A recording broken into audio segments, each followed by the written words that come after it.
is Brannon House Live. Whether the issue is law, science, economics, history, family, social issues, education, religion, government, or national security, Brannon brings the issues of the day into clear focus through the lens of a Judeo-Christian worldview. And now, here is your host, Brannon House. And good evening. Welcome to the broadcast on this March 14th, 2025. Joining me tonight is going to be Gordon Chang. We're going to talk about China, of course, and what is going on in China. Is there some internal conflict going on? Are there some high-level government officials that are going missing, even some inside the military? And how about the CCP in Canada, the CCP in Mexico? How about a big case, just one multi-billion-dollar case won by the Attorney General of Missouri against China over the China virus, as President Trump likes to call it, the China virus? Will they get their money? And maybe could they take some of the land here in America that some of these Chinese agents have? Question mark. We'll talk to Gordon Chang about that. Robert Spencer of jihadwatch.org joins us to talk about Syria, the Alawite Muslims, the slaughter of Christians in Syria, the growth of the Islamic influence in our nation, and Turkey, and the rise of Turkey in this whole, desire for a caliphate, for a return of the Ottoman Empire by Erdogan, the president of Turkey. We'll talk about that and a lot more with our friend Robert Spencer of jihadwatch.org, including, hey, if Kamala Harris had won, would we even be able to have Robert Spencer on tonight and talk about these things? Because you can't do this in the UK. Would Robert Spencer and I be charged if we lived in the UK? Let's talk about that. And maybe the International Criminal Court and the grabbing up of the former president of the Philippines. Is that anything Robert Spencer worries about? Should the International Criminal Court want to start charging some of us in America that speak the truth about Islam with hate crimes? Should we be worried about ever being dragged to the International Criminal Court? Let's talk about that with with Robert Spencer. So Gordon Chang, Robert Spencer, and then we're going to play a bunch of clips from the Department of Justice today. President Trump went there. FBI Director Kash Patel was there. Pam Bondi, of course, was there. And wow, how much things have changed from a DOJ with the logo behind the president today. That was a place where they were trying to throw him in prison. Today, President Trump went to the Department of Justice, and he fought back. And he's stripping a lot of these guys of their national security clearances, and even wondering if some of the pardons were legit because they were done with an auto pen. Let's get to that with Neil McCabe, our DC correspondent. Neil McCabe tonight. It's always fun to talk history and current events. You never know where it's going to go with Neil, because Neil and I we love to chat. We're both extroverts. We love history. We love talking politics and policy and culture and so many other things. So who knows where it'll go with Neil. We can go back and forth and have a great time. So let's see what comes up. Before we get to it, remember tonight, as always, we're going to do a lot of long format interviews with no commercial breaks, because that's the format you guys want. That's the format I want, and that's the format you guys are supporting. Now, I have said, if you don't want to support that kind of format, we already have companies knocking on our door wanting to take over all the advertising. In fact, if you go to, look right here, worldviewtube.com/sponsors, you can click on that and find out about all of the different podcasts. And guess what? This is all automated. So that once my podcast for my radio show, which is not podcast really, because I'm on 74 terrestrial radio stations, so it's not really like a traditional podcast. It's a real radio show on 74 stations. But that's all now automated with commercial breaks, selling Jeeps. What else are we selling, Logan? I mean, we don't know what ads they roll in there. We have no idea. Hopefully, They control it. Hopefully they're all decent, But the point is, the system exists for us to roll in automated commercials from big name brand advertisers. That's fine to do that for recordings when I'm not live. But no. We don't want to do that for Brannon House Live. We don't want to be dropping in and taking breaks to sell soap and pickup truck trucks and Jeeps and cruises, right? So you guys have chosen this format, which means you got to support us. So go to worldviewtube.com/sponsors. Check out all our sponsors. Of course, one of the ones that is one of our biggest sponsors, and it's one of our biggest sponsors because you guys, like me, consume Bella Grace Elixir.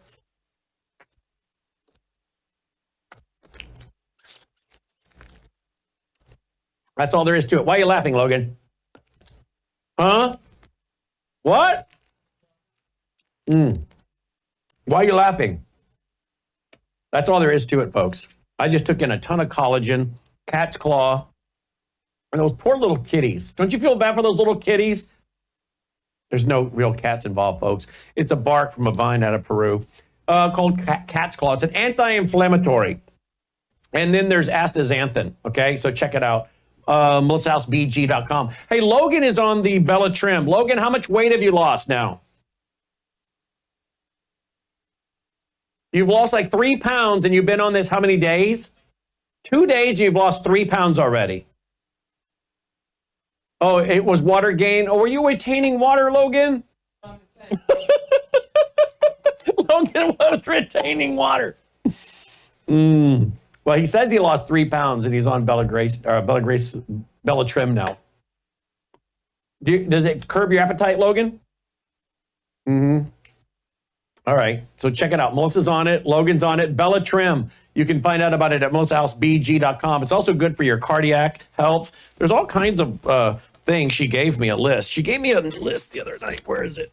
Of all the things it's good for. And then we're going to go to Gordon Chang here. It lowers your bad cholesterol, increases your good cholesterol, normalizes your blood pressure, good for your overall cardiac health, improves your prebiotics, lowers your inflammation, backed by science, optimizes your insulin, helps regulate your blood glucose levels. Yeah, it's all natural. MelissaHouseBG.com. She loves the skincare. She loves the restorative sleep gummies. She takes 2 of those. Those help her stay asleep. Her big issue isn't getting to sleep, it's staying asleep. She gets awakened and then she can't go back to sleep. MelissaHouseBG.com, one of our biggest sponsors. You'll find a bunch more over there, folks. Worldview Talk, get your solar generator. Hey, there's big storms coming.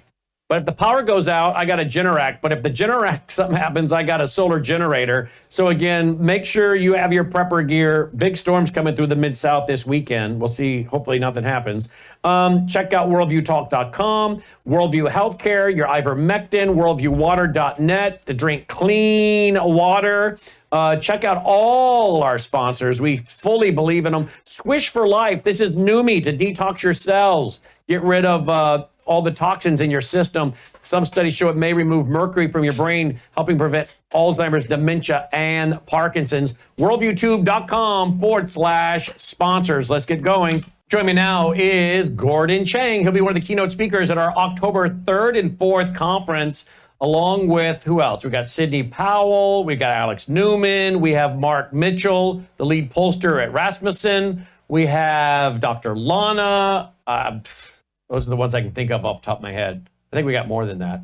Full details and to register, worldviewstore.com. We only have seating for 350 people. The rest of you will have to join the vault and watch it online. Okay? Oh, Chris Martinson, yeah. Worldviewstore.com. First come, first serve for tickets. Okay, joining me now is Gordon Chang. Mr. Chang, welcome back to the broadcast. Thanks for being with us. Oh, thank you so much, Brandon. I really appreciate it.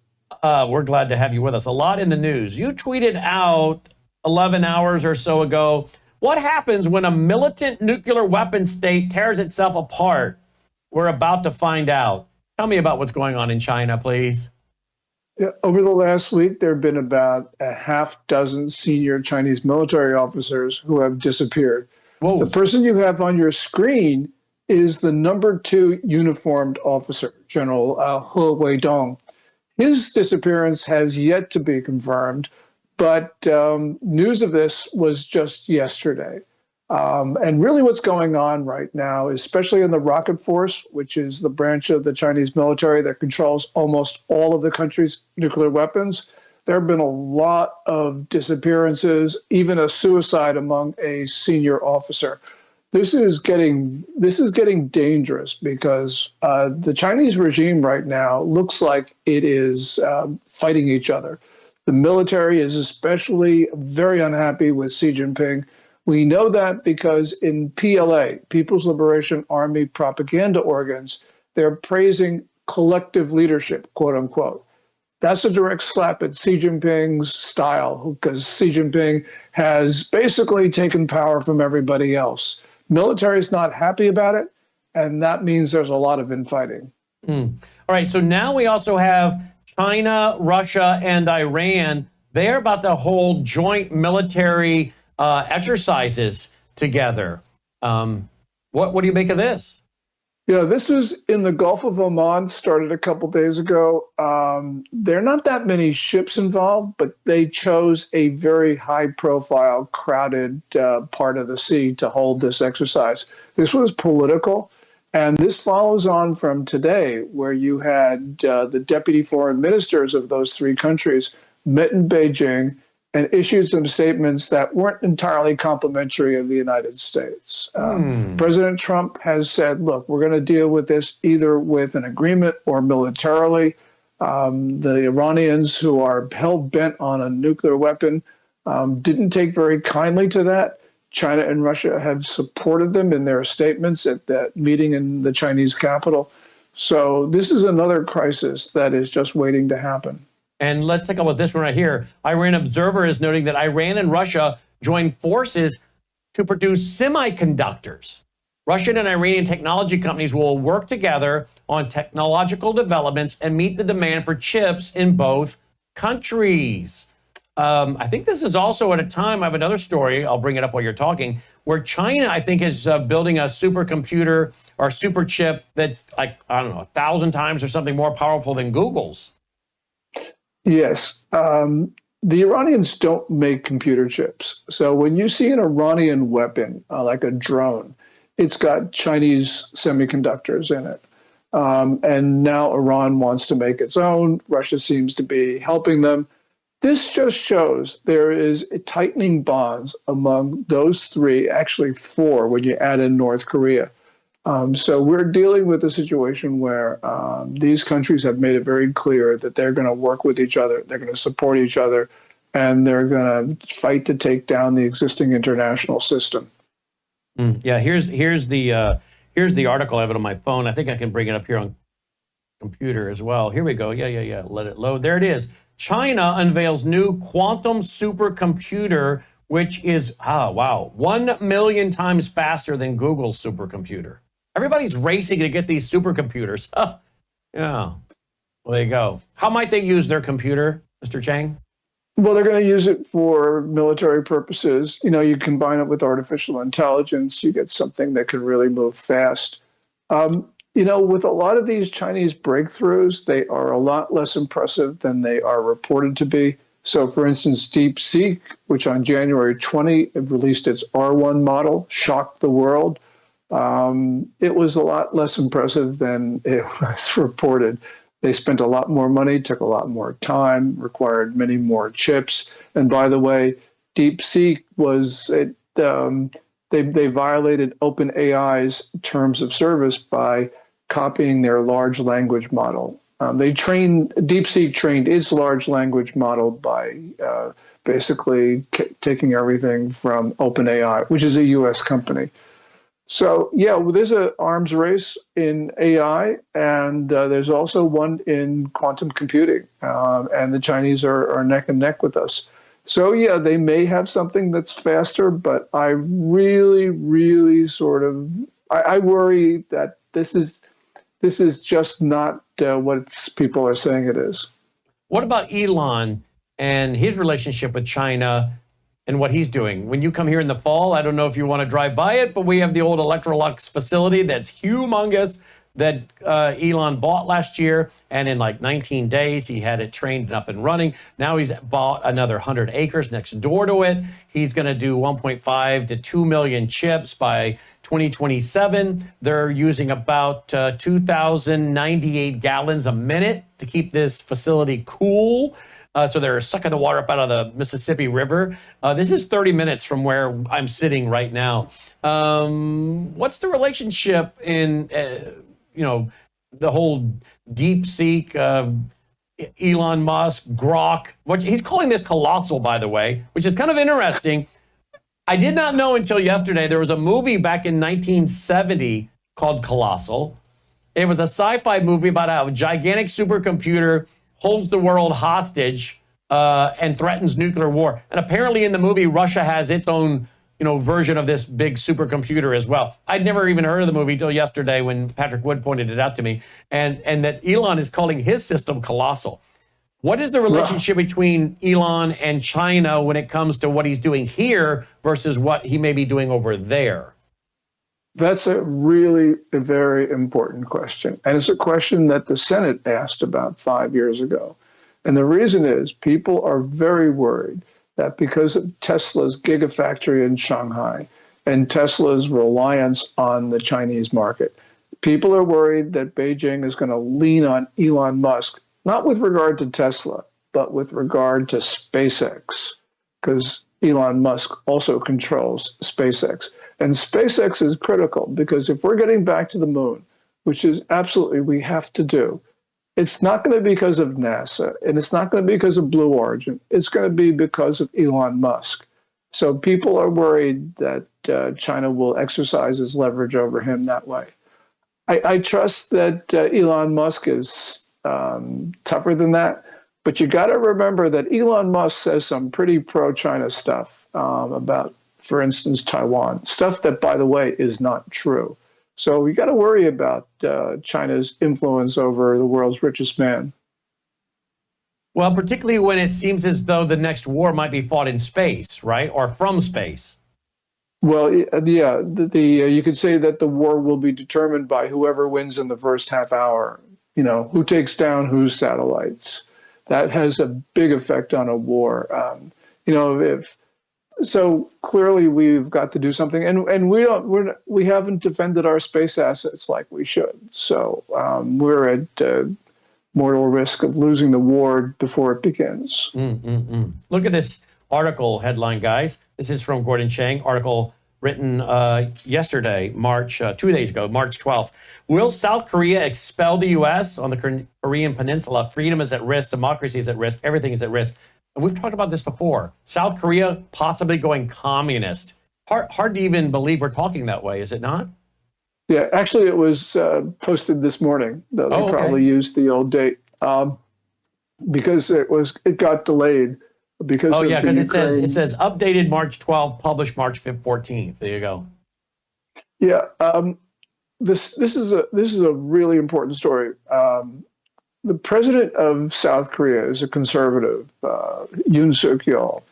He declared martial law on December 3, and it only lasted 6 hours. He rescinded it.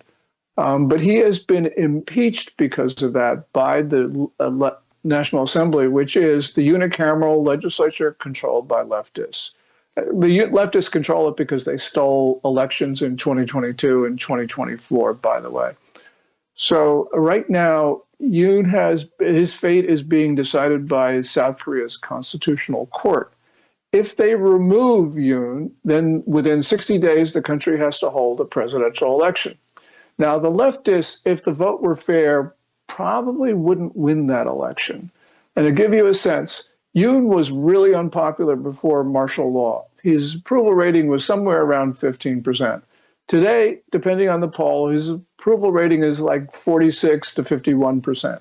And the reason is not because of anything that Yoon did, but because the South Korean people saw that the leftists overreached. They not only impeached Yoon, they impeached his acting president, and they're going after everybody else. So they're trying to seize power.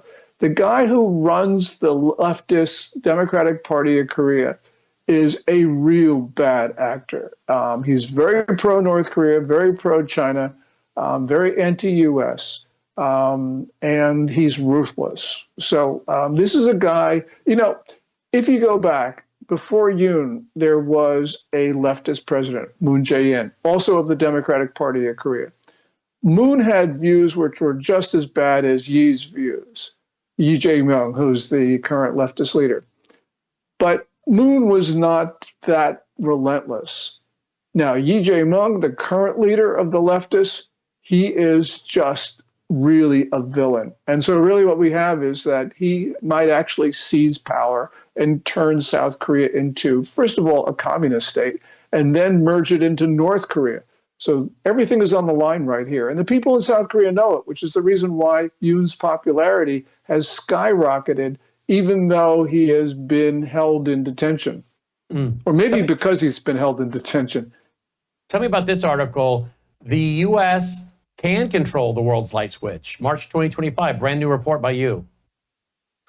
Yeah, what I try to do is look at President Trump's policies. In Trump's first term, he decided that the U.S. should become energy independent, not only because that makes us, we don't have to worry too much about what Saudi Arabia does, but also because he wanted to be able to sell crude oil, but especially LNG, liquefied natural gas, around the world to give us leverage with Europe and with others, so that Europe wouldn't be dependent, for instance, on Russia, that they would be dependent on the U.S. Now, Trump in his second term is doing the same thing. And what I do is just look through all the issues, because there will be a time when wars will be fought over energy. And right now, Trump is a very good policy, is allowing drillers to actually open up federal waters. And he's also issuing permits and approvals for LNG export facilities in Louisiana, where they all are. So this is going to be a good story for us. And I wanted to just go through some of the basics of it, because it's a story that really hasn't been told. Let's talk about tariffs on Mexico, tariffs on Canada. The last week or so, I've been asking a question I'd like to ask you. What if this isn't really about tariffs as much as it is about using tariffs to apply pressure on Canada and Mexico, because Canada and Mexico have been infiltrated by the CCP, and maybe even there are Chinese troops or special forces, both in our country, the military-age males, but also in Mexico and Canada, supposedly maybe training in the colder weather by the CCP up in Canada. I don't know. When I look at things, I don't usually think about, oh, that's the issue. I always think and ask myself, is that the issue, or is there a back issue and this is being used as the leverage to get something else? Is President Trump trying to put pressure on the Canadian government and the Mexican government to deal with the CCP that's on our border? Oh, absolutely. And actually, Trump has specifically said that. Remember when he imposed and he first announced tariffs on Mexico and Canada, he talked about the problems at both of those countries. And the problem from Canada is actually worse than the one from Mexico. Just to give you an example, in federal fiscal year 2024, which ended on September 30, 2024, U.S. Border Patrol apprehended 158 people on the terrorist watch list trying to sneak in from Mexico. The number of people who were coming across the Canadian border was a lot less than coming across the Mexican border, as you remember. But the number on the terrorist watch list who were apprehended coming from Canada was like 358, 150, versus 350. And that is a real indication of that the Canadian government knows what's been going on and has really not done very much about it. And Trump got pissed, which is good. A lot of people may say, they don't like the way Trump handled it. Okay, I get those arguments. But the point is, previous presidents didn't handle the issue, didn't raise it. And Canada and Mexico remained threats to the U.S. Trump said, I'm just not dealing with that. And so that's a good thing, because at least we're talking about it. And eventually we'll settle our relations with Mexico City and Ottawa. But we need to raise these issues, and you're absolutely right. We have real problems coming across those two borders. Let's talk about the Panama Canal. I had you're Gordon Chang. I had on Michael Yon the other night from the Panama Canal. We could hear all the noise and everything behind him. BlackRock, I guess, is going to be buying part parts of the canal. But isn't BlackRock greatly influenced by China? So isn't this just money switching hands? And do we have to really worry that, shouldn't we be worried that this really isn't solving the issue here? This is not a 100% solution, but this is like a 90 or 95% solution. Well, that's good. And yes, BlackRock, Larry Fink have been influenced by China, but those days are coming to an end. And so this is good. You're talking about two port operations, one at Cristobal and the other at Balboa. Cristobal on the Atlantic side of the canal zone, Balboa at the other. And these were port operations of C.K. Hutchison, which is part of the Hutchison Group in Hong Kong, which is the world's perhaps the world's premier port operator. But they're controlled by China. Because they're in Hong Kong, China can tell them what to do. And so we're really worried because that gave China enormous control over the canal zone. And now that these are going to be in BlackRock's hands, this is a lot better for us. Now, this is not a 100% solution because there are other Chinese enterprises in the canal zone. China can still block the canal, but we're moving in the right direction. And, Michael Yon, by the way, he's a real hero of freedom. Indeed, he is. Well, that's good. There's some good news. A couple more questions for you. How about this one here? China loses a multi-billion-dollar COVID court case. It didn't even bother to show up. Now, this is the Attorney General of Missouri. He sued them over COVID, and are they now going to pay up? How does Missouri go about getting multi-billion dollars out of China? We're going to find out the answer to that question. China claims sovereign immunity. It said it didn't have to defend that case. Now, the Chinese central government has sovereign immunity in certain cases. It's limited by statute.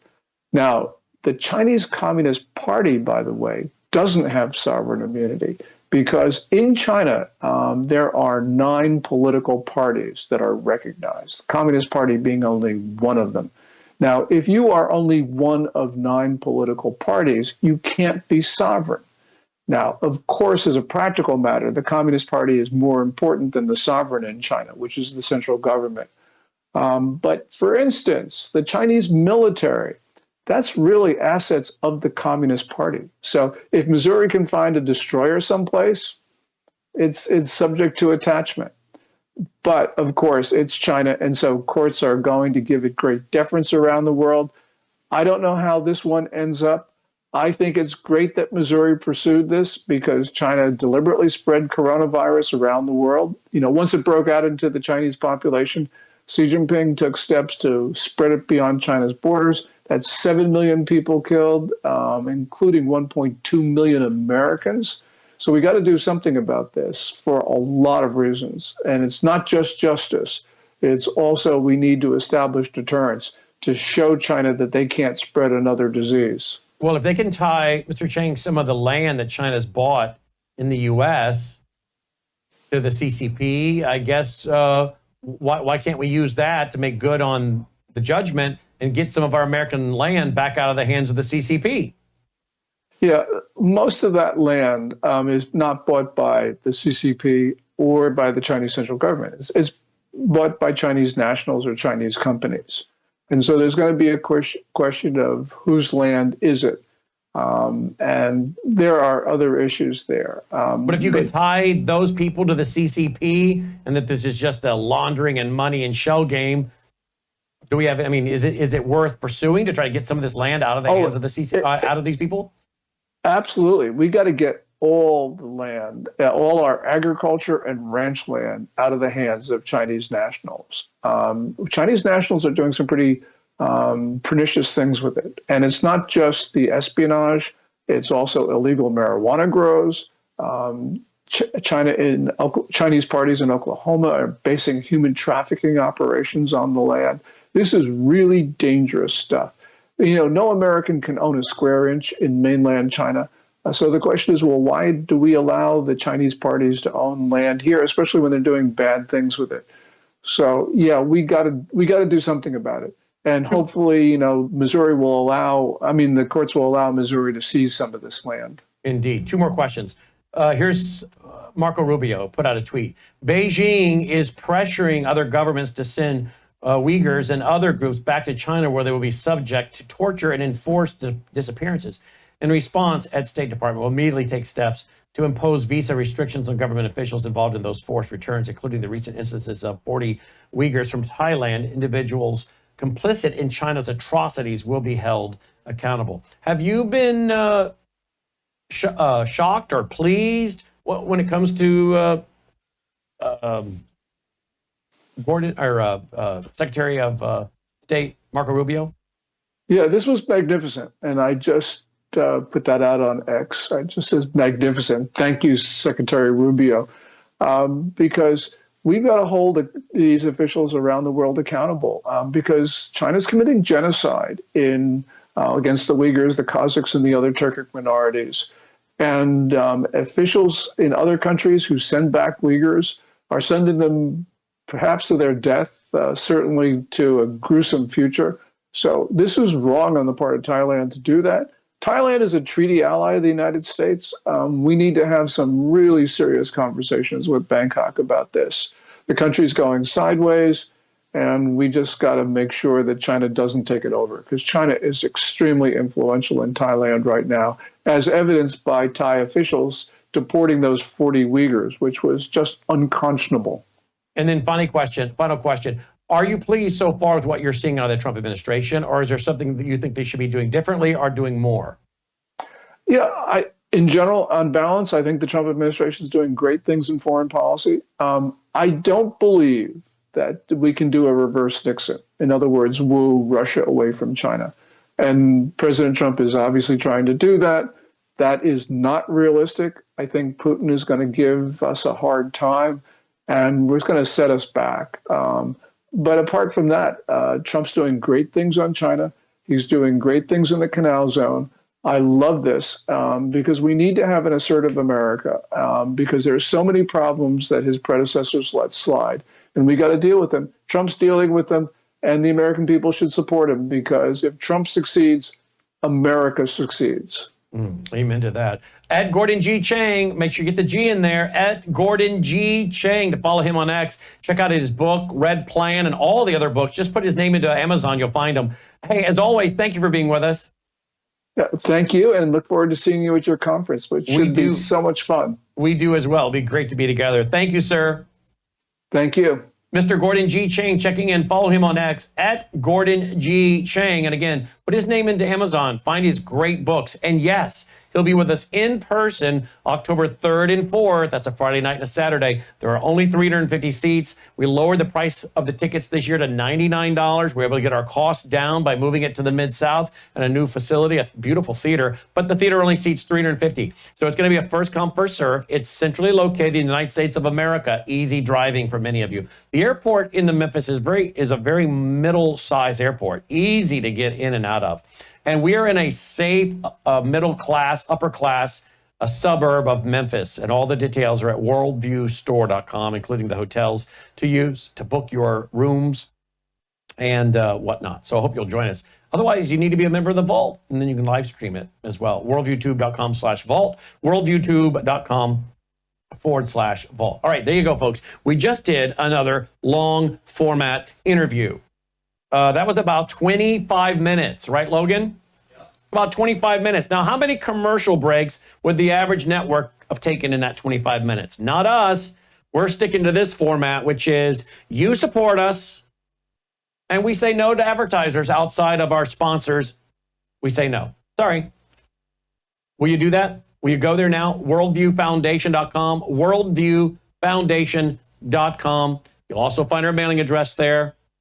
If you prefer to support us through the mail, you can give by credit card, PayPal, mail, phone. Folks, the foundation is one of our biggest sponsors. It's here. The foundation exists for many reasons, but primarily to push out news, information, and programming to help people understand the times through the lens of a Christian worldview. Okay? And one of the big dominant six, there are more than 6 worldviews, but there are 6 dominant. And one of those 6 is communism. We just had a big conversation about China, this Communist Chinese Party, CCP, and their infiltration of America and Canada and Mexico and all this going on, and the unrestricted warfare, the new ways of warfare, like pandemics, plagues, economic warfare, so propaganda. That's another reason why we're important. We're battling for hearts and minds, right? Trying to show them truth. So it's very important that we have your support. Worldviewfoundation.com, worldviewfoundation.com. Melissa, my wonderful wife, handles all the customer support and donor relations. And she read me this today. I said, I want you to send that to me. I would like to read it. I watch every day at 11. This dear lady is in San Diego. So she's 11 o'clock. Her time's 1 o'clock Central. Mine when I go on the air for radio and TV. I watch every day at 11 and sometimes catch Rob Maness, never miss JJ, and every night starting at 4:30, which is California time, 6:30 Central. That's when I come on with the Washington Report with Neil. Every night starting at 4:30 until Brandon's off the air.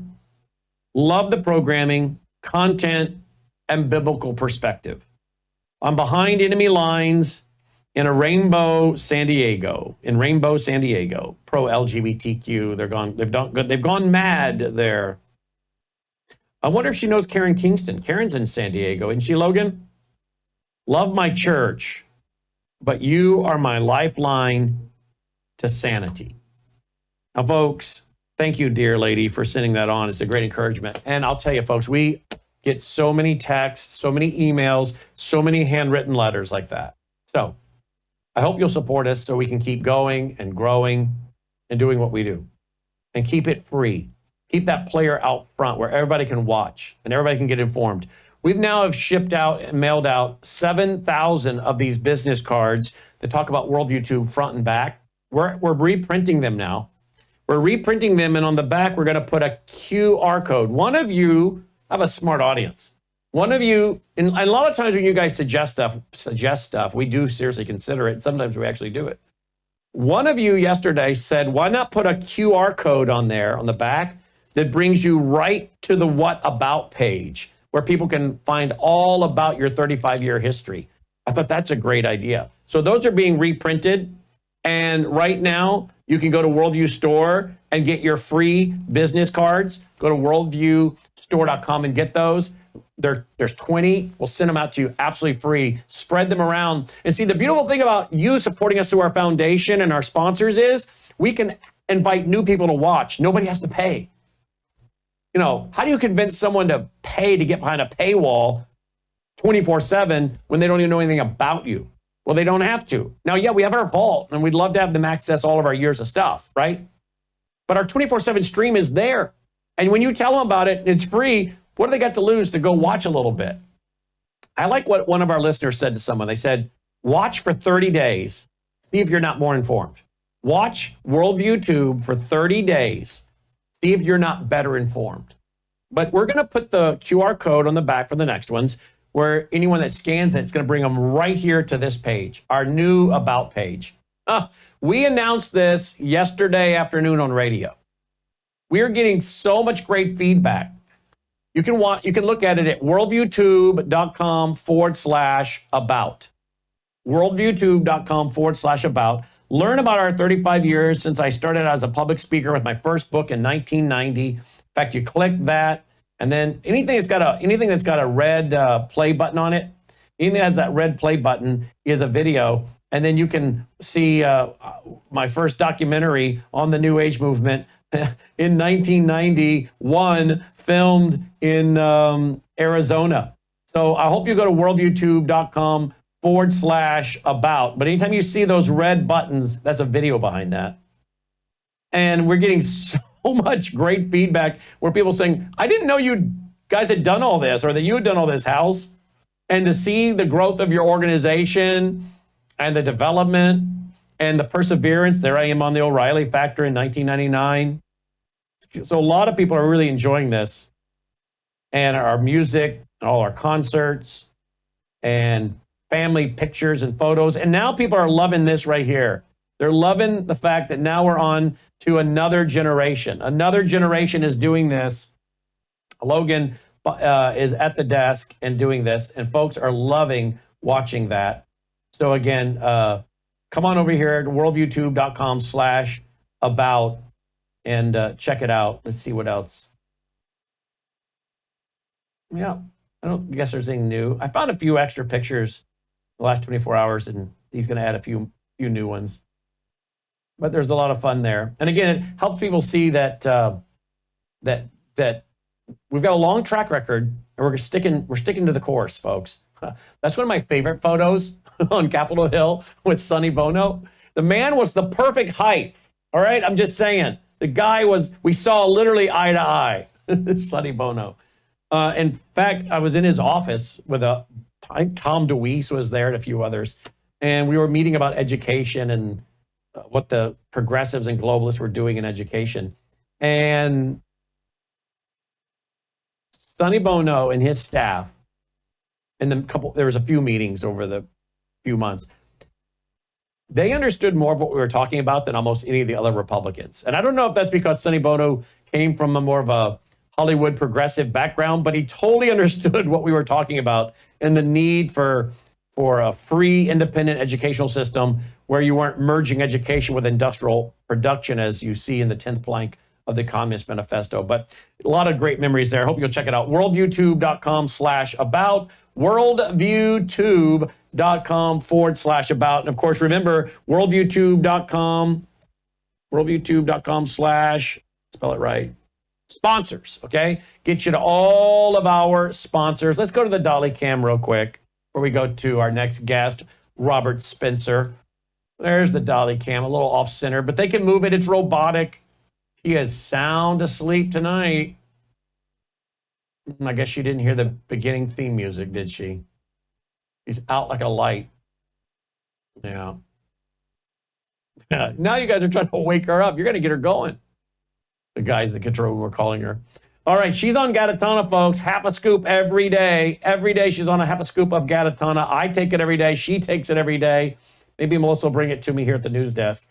But get this Gatana for yourself or your pet, loaded with all kinds of important trace minerals, which are great for the dogs, the pets, and you, and amino acids and all kinds of things. So you can check it out. Lots of clinical trials behind it. The sales of this have spiked. I just was having a conversation with Dave Hunter this afternoon, and the sales of this have spiked since the middle of February. So a lot of you are taking this now. Thank you. You're supporting your health and you're supporting us. I hope you'll continue to do that.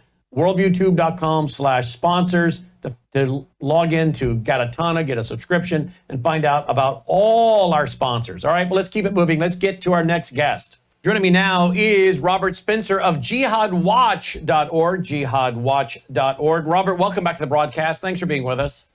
Brandon, good to see you as always. Let's turn to the kids on the college campuses. I mean, they're all in an uproar. They stormed into the Trump Tower the other day. And of course, that was very confusing to people. Jewish, Marxist Jews, you know, and that is so, I say I'm more Jewish than a lot of these Jews. And a lot of my Jewish friends tell me that because I care more about the Jewish people and the Jewish state and what's happening. But it's so confusing to the average American when you start saying, well, those were Jews defending the Palestinians. And at some point it gets where it's so confusing to Americans, they can't keep the sides because they're used to dividing lines, right? You got this group, that group. Wait a minute, now we got Marxist Jews defending Hamas. It gets so confusing. I've warned that some Americans will just tune out because they're like, I can't understand it all. It doesn't make sense. But that's part of the objective, is it not, Robert? So people are so confused that they can't keep up and they just ignore it all. Well, you're absolutely right, Brandon. And remember, of course, these people are ethnically Jews, but really leftism is their primary value in life. And so they want to see Israel destroyed because they are leftists, and leftists are collectivists. And the Jews are historically the people who would never assimilate into the larger community, no matter what the larger community was. They wanted to maintain their own identity. The left hates that. There are leftist Jews, but I would respectfully suggest they haven't thought this through. And the fact is that when we see these leftist Jews, it's leftism that animates them, that is the center of their worldview and their values, and that's why they hate Israel. But yeah, you're absolutely right. It's confusing to ordinary people who thought, wait a minute, I thought this was about Jews versus Palestinians, and now here are the Jews on the other side. Well, they're turncoats in every community, of course. Here's a headline at Jihad Watch. Dems rally for Columbia University jihadists whose group endorsed Hamas and murder of Jews. What do you think is going to happen to this young man? Well, I don't know, Brandon, but I certainly hope he gets deported. He should be deported. He deserves to be deported. The visa rules are quite clear. You cannot engage in open support for a terror group. He was quite clear in his support for Hamas. The nowadays his defenders are trying to claim, well, he never actually mentioned Hamas and all that. That's all just special pleading. It was very clear where he stood. He engaged in violent incitement. He ought to be deported. On the other hand, he's got well over 100 lawyers. He's become a cause celeb for the left. So this is a real showdown for the Trump administration. Are they going to be able to deport these America-hating leftists and jihadis, or are they going to be forced to keep them here? And whichever side wins, that's going to make a major difference over the next 4 years. Indeed. Let's talk about I guess it's a Toronto police Muslim liaison. Let's look at what he had to say about October 7th. Here we go. It's funny you say this because, through social media, a lot of people after October 7th started learning about Islam. They did, yeah. And they said, okay, what is it with the religion that why is it so hated? Yeah. You know what I mean? Why are they being attacked all the time? So people say, you know what, let me learn about Islam. And there have been a lot of reverts through this whole process. I couldn't imagine, I guess when you're on social media, most of the feeds come through you. Once you see one, it just keeps coming. But the amount of people that are reverting to Islam is unbelievable, and they're just I guess through education, right? They're actually educating themselves and saying, what is it that Muslims are being targeted, and why are they being targeted? Let me learn about this religion. What are these accusations that they're saying about Islam, and let me learn about it myself and figure out, hey, is it actually true or not? Yeah, because the Muslims are so being attacked on October 7th. It was horrible. The Jews went in there and killed 1,200 Muslims. I mean, that's how that dingbat acted, right? He acted like the roles were reversed. After October 7th, people want to know why the Muslims are being attacked. This guy is either stupid or he's a liar, or maybe he's both. I mean, but to think that these people are how your police or representation of part of your police in Canada. No wonder people are increasingly afraid of the police. You got so many of them are dingbats. They're scraping the bottom of the barrel because of DEI and because they forced the good people out. And so now they're hiring Islamic trash to be cops. Well, yeah, Brandon, this is the big problem, and it's a big problem all over the West, that the Western authorities, the non-Muslims, all assume, Islam is a religion of peace. It's completely benign, completely positive. And so we need to encourage the Muslim presence in the West and bring in Muslims at all levels of society, make them police officers, make them whatever else. And so you get these Muslim police officers like these two guys, and they are openly in favor of this massacre that Hamas carried out against the Israelis. They're playing the same old game. This is a very old tactic, Brandon. Actually, we see it every year now after 9/11. The media, if you look around, do some searches around 9/11 every year, and you'll see that it has become essentially taken for granted in the mainstream media that essentially Muslims attacked the United States on September 11th, 2001, and the Muslims were the biggest victims. The whole narrative about 9/11 today has been shifted. It's all about how Muslims were the victims of horrible Islamophobia after 9/11. Nothing about terrorism, nothing about the ongoing jihad threat. And so these guys are just playing the same game. When Muslims killed 1,200 Israelis, Muslims are the victims. And yet we have to understand, as you pointed out, it's very important. These guys, as police officers, are not going to be interested in protecting the wider community. Imagine if you're a Jewish person and you're attacked in Toronto and you call the police and those two guys show up.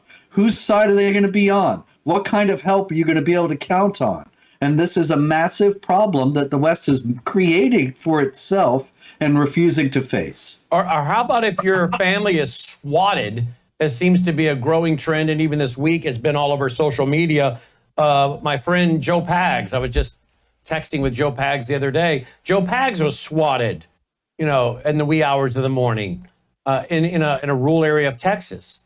And thankfully, he knew what to do and got on the phone with 911 and said, hey, I'm a national talk show host, and I think I'm being swatted, and yes, we're outside your house, and they talked it through.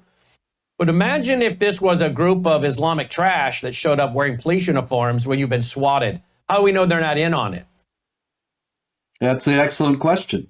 And there's no real answer. The problem is that the Quran says Muhammad is the apostle of Allah. Those who follow him are ruthless to unbelievers, merciful to one another. Now imagine if you think God said that and you're a police officer in a local city and there comes to be a dispute between, say, a Muslim and a non-Muslim, or somebody who the Quran says are the worst enemies of the Muslims, that is the Jews.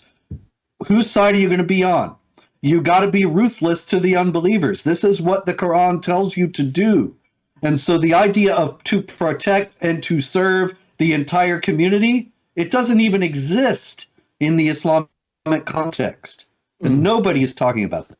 Let's talk about what's happening in the Middle East, in Syria. We've talked about it quite a bit this week. The Alawite Muslims. My friend Sharam, who is a former Muslim from Iran, now Christian pastor, said, these are not really Muslims. They don't want to follow aspects of the Quran and the Prophet. He said, my dad was a beer-drinking, pork-eating Muslim. He liked to call himself a Muslim, but he didn't want to live under Sharia. So he gets our family out of Iran 6 weeks before the fall of the Shah. Okay, there's people that are born that way. They refer to themselves just as people call themselves Catholics, but never go, or Baptists, never go to church. The Alawites, they really aren't interested in practicing jihad.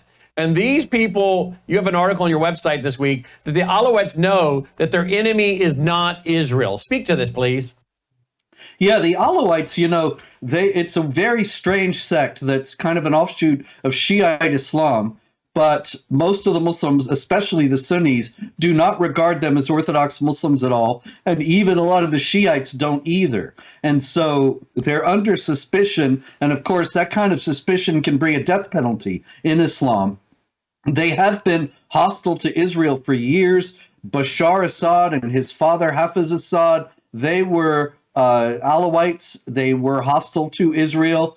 And so now a lot of the Alawites, with their backs against the wall and the Sunni jihadis coming for them and killing thousands of Alawites, they're thinking, the Israelis, for all the hate that we've directed toward them over the years, they would not be treating us this way.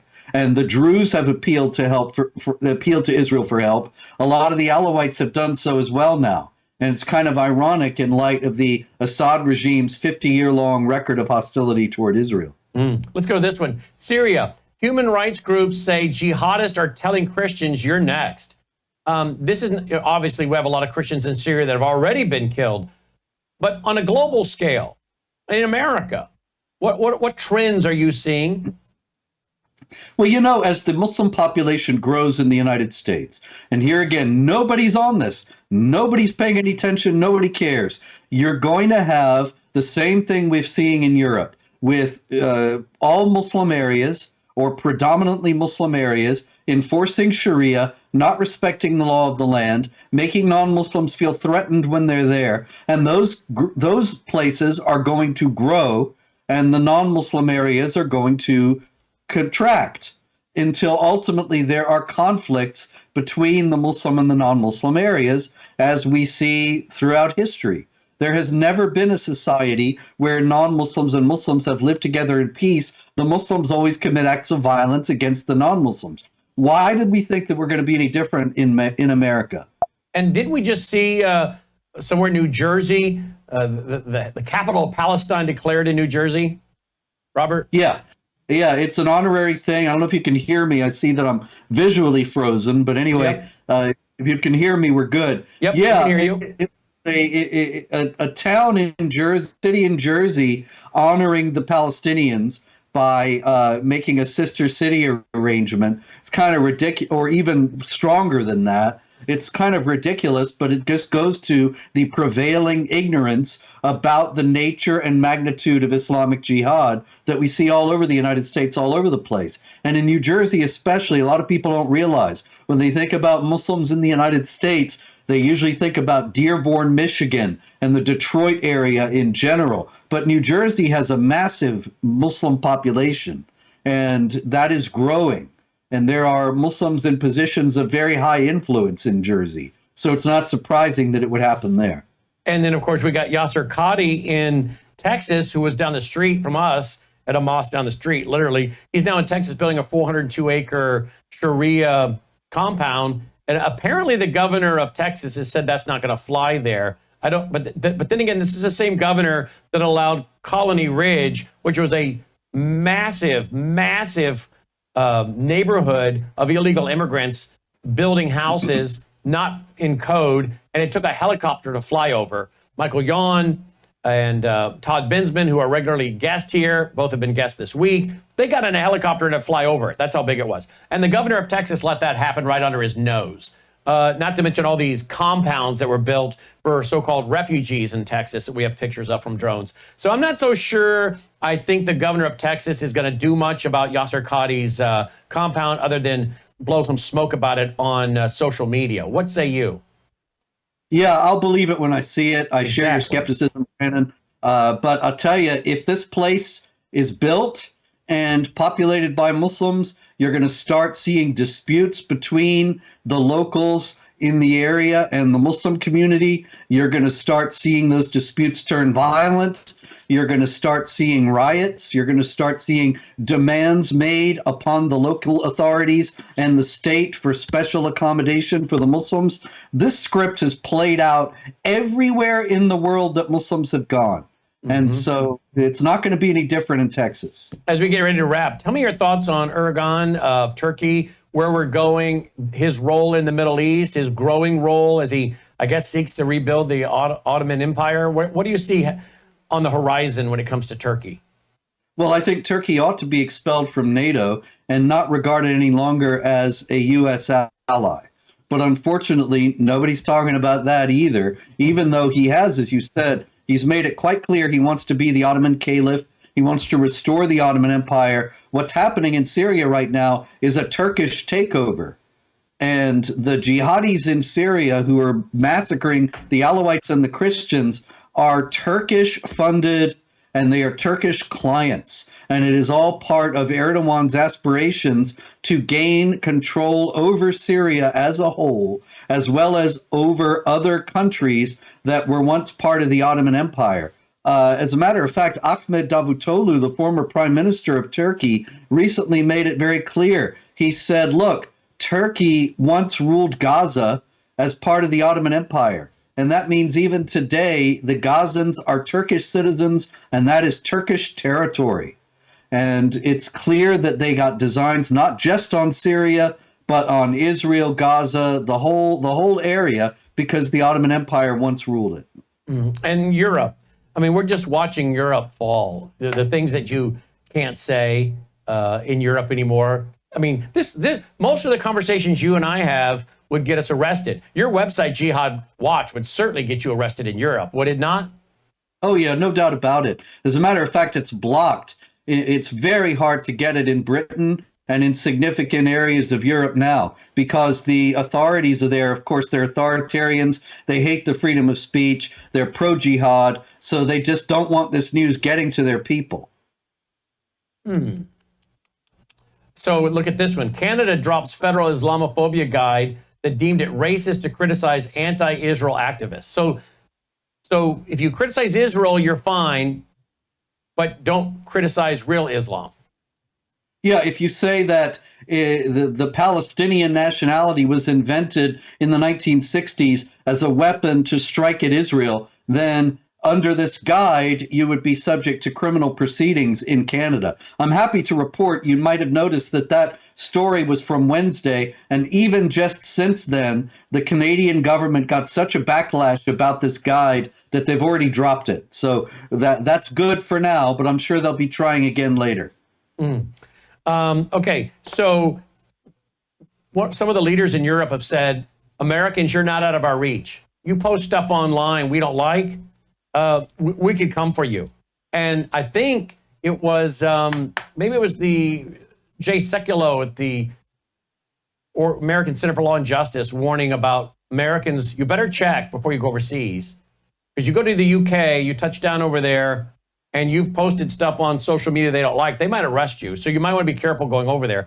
But they've said you're not out of our reach. This week, we watched the former president of the Philippines, and I'm not here to defend anything he's ever done, but he was very hard on the sex traffickers, very hard on drug trafficking. And now they've gone to the Philippines, Manila, and arrested him and flown him back to The Hague. And I'm looking at the judges on the website of the International Criminal Court, like Romania, a judge from Romania, which canceled an election recently when one of the candidates was rising as a national populist candidate, and they didn't apparently want him to win, so they just canceled the election. Later on, they went on to arrest him for a while and then let him go. Really? So we want a judge from Romania sitting, or Uganda, which is notorious for communism and punishing Christians and killing them. I mean, I don't want these clowns in these robes sitting in judgment of what we do in America, and that's why Trump is pulled out of the International Criminal Court and put sanctions against some of their people. And they've targeted, of course, him, Benjamin Netanyahu, and others. But, you know, whatever this former president of the Philippines did, if he did anything wrong, he should be a grand jury indicted and put on trial in the Philippines and judged by a jury of his peers, his own people. They didn't want to do that. I see a dangerous precedent. And while we're talking about what you and I post online being called out by people in the UK and officials that they want to arrest us, you know, that they may come get us or be careful, we're going to come for you. Well, we jump to national leaders, okay, international leaders. I'm concerned because what stops them from putting out an indictment against Robert Spencer and your local state or local authorities allow, you know, Interpol and these guys to come in there with the ICC and arrest you and take you back to The Hague? I'm concerned we're headed toward this kind of global system. Are you worried at all about this? Do you think I'm onto something? Yeah, I don't think there's any doubt about it, Brandon. That's where the Biden regime was headed. That's what we would have had if Kamala Harris had become president. And now Trump has directly challenged this international, allegedly legal apparatus, particularly by challenging the ICC's arrest warrant against Benjamin Netanyahu. And if he can prevail, Trump that is, against the ICC, then that will be a tremendous victory for individual freedom around the world. But if the ICC prevails, then yeah, that is in our future.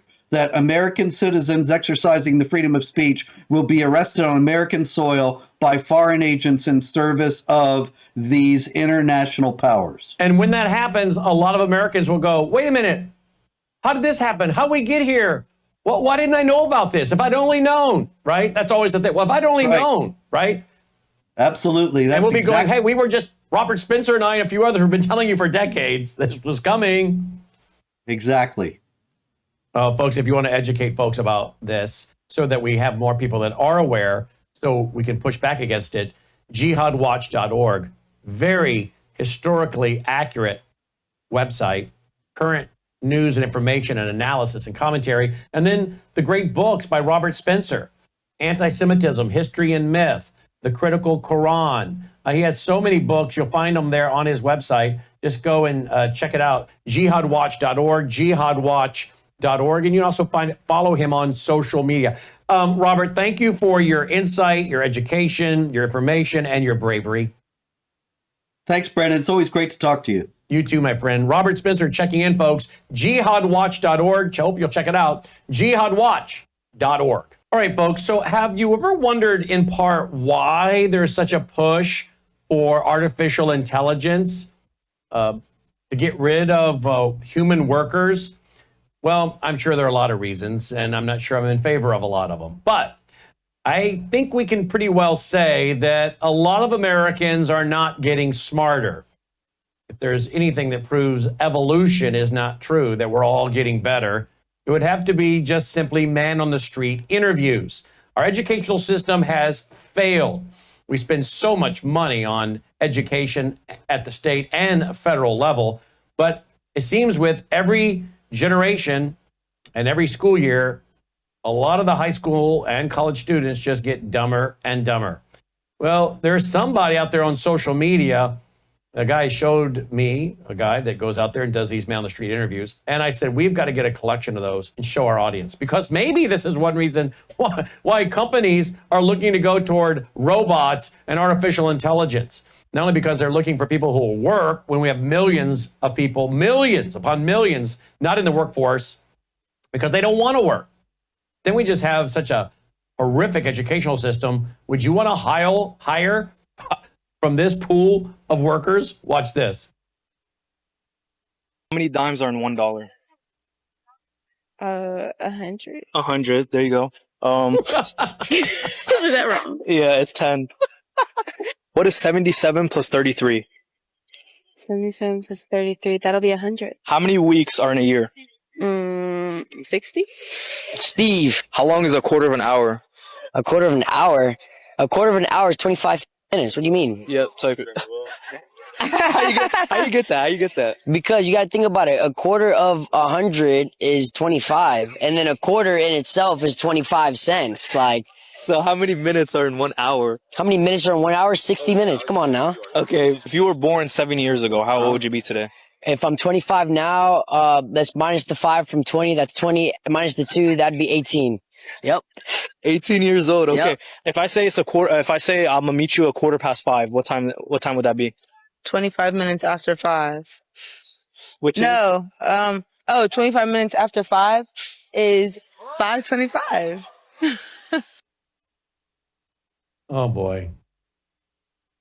Who fought in the Civil War? Wasn't that us? Not us, but like America itself. Yeah, who they fight against?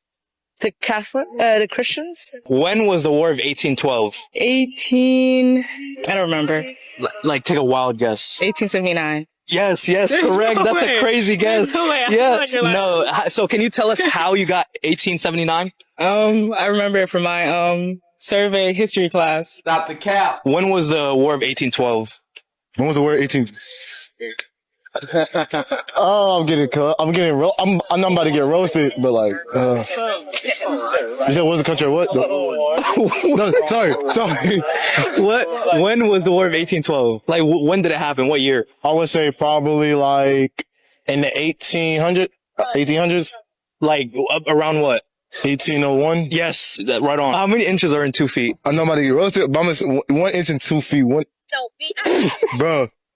Oh my God. I'm getting Inches and 2 feet, quick. Inches and 2 feet. 1 inch, right? 1 inch in 2 feet? No, 2, right?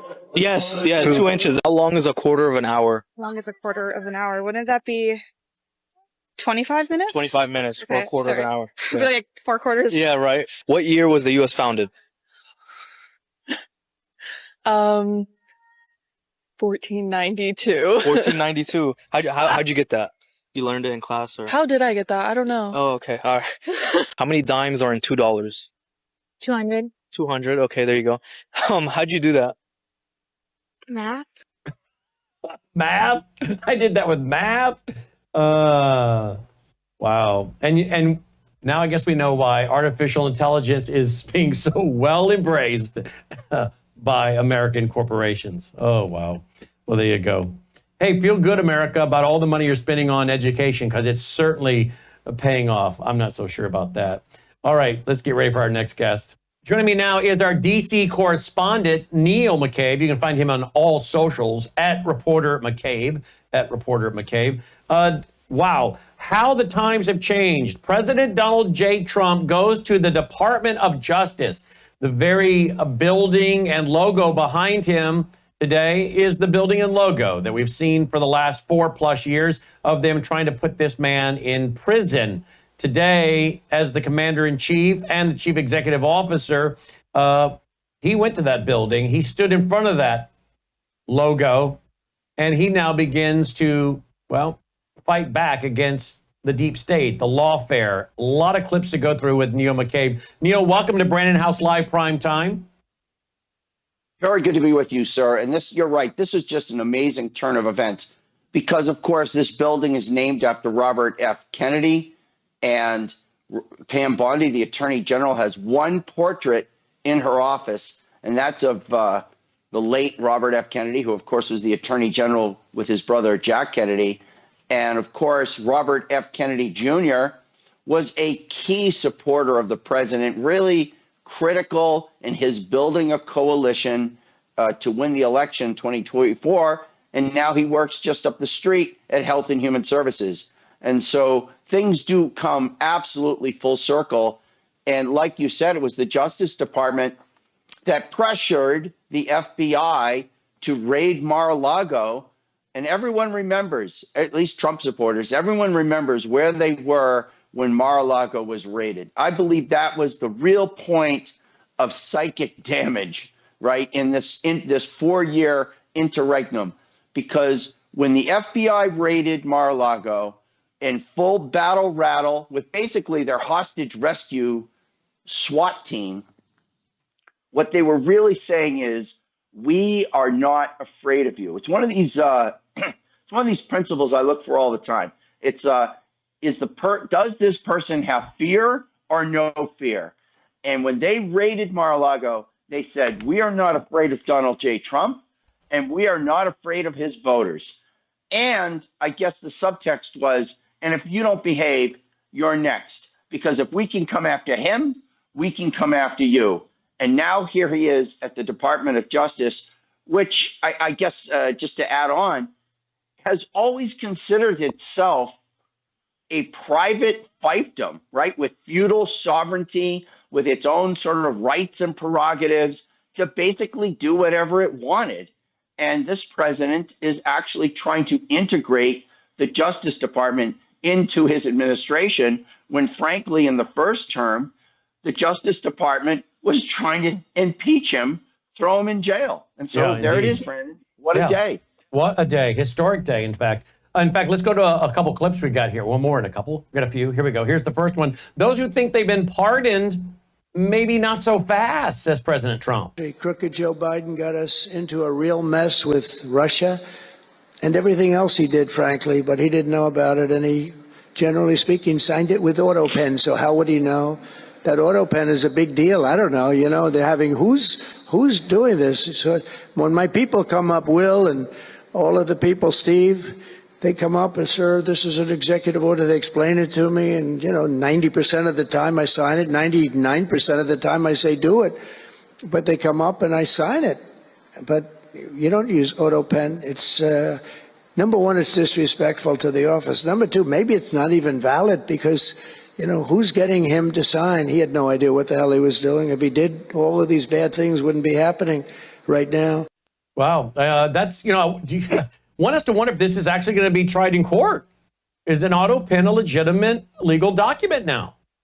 I think that it is a legitimate discussion to have.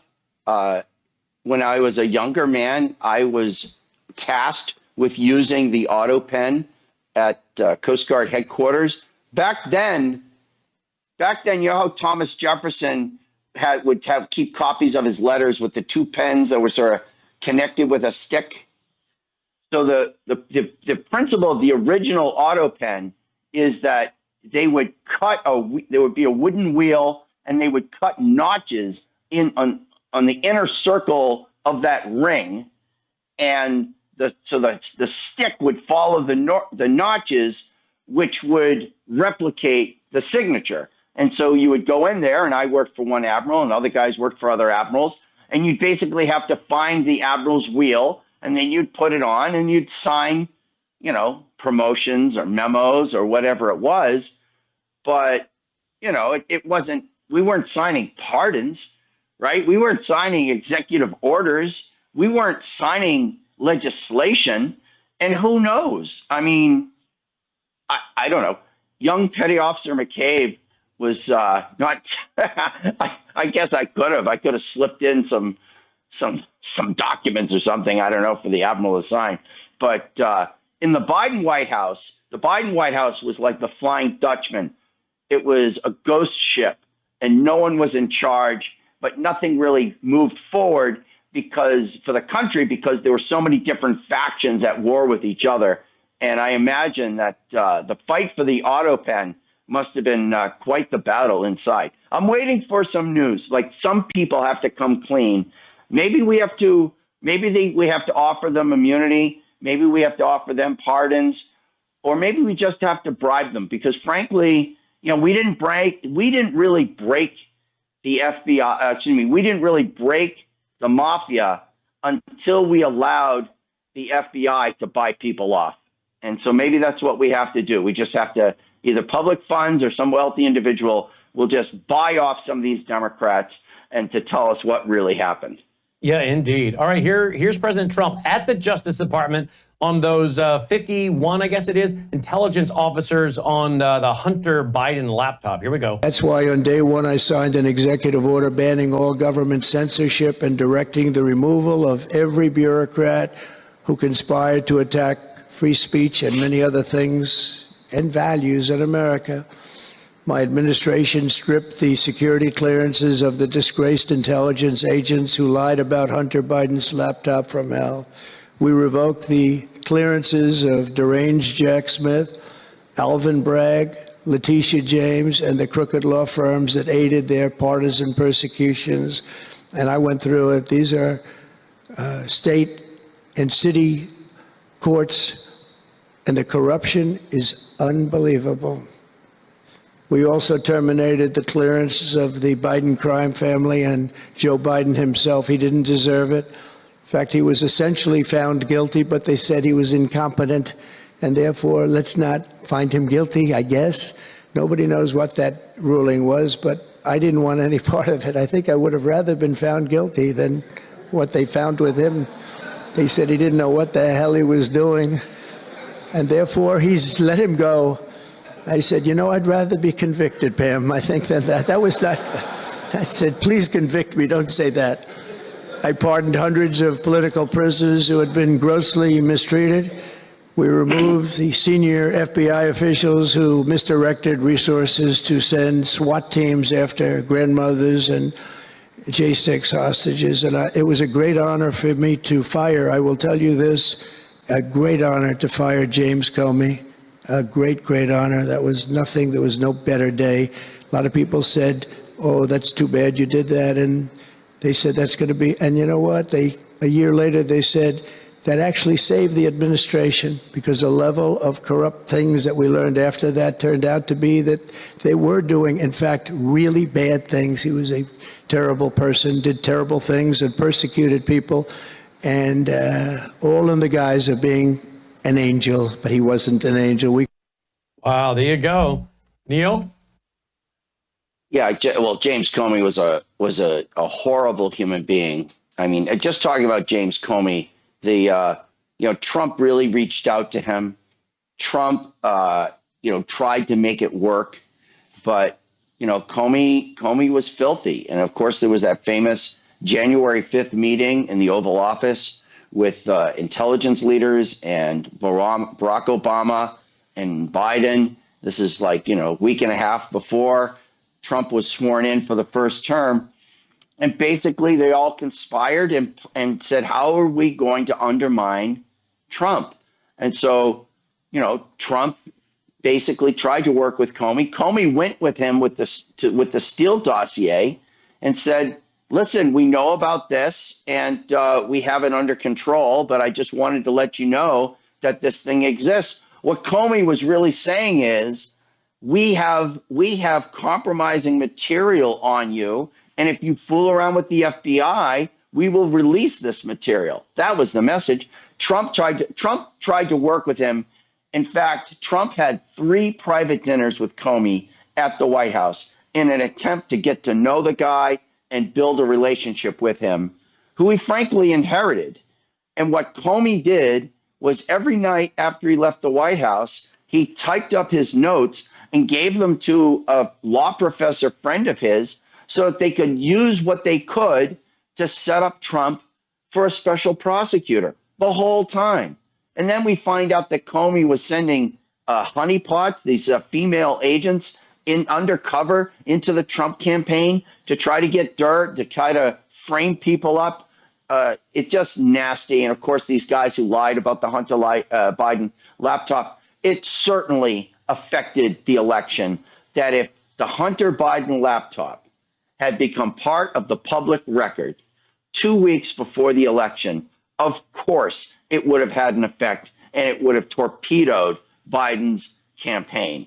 And so they smashed it to bits. All of its credibility, they suppressed it and everything else. It is interesting that he's going to the Justice Department and really telling the Justice Department, this is everything that you did, and I know it. And I think his message was, I want to work with you moving forward. And I just wonder how that bureaucracy is going to take it, Brandon. Yeah. And how much of that bureaucracy has walked out the door? It's not even there, right? Well, and that's great. I mean, because we were trying to figure out, how do we get rid of these people? And then they leave. It's, don't let the door hit you on the tuchus, as we say. That's exactly right. Let's see. What does Pam Bondi have to say today? I think she's big on fighting drugs. Here we go.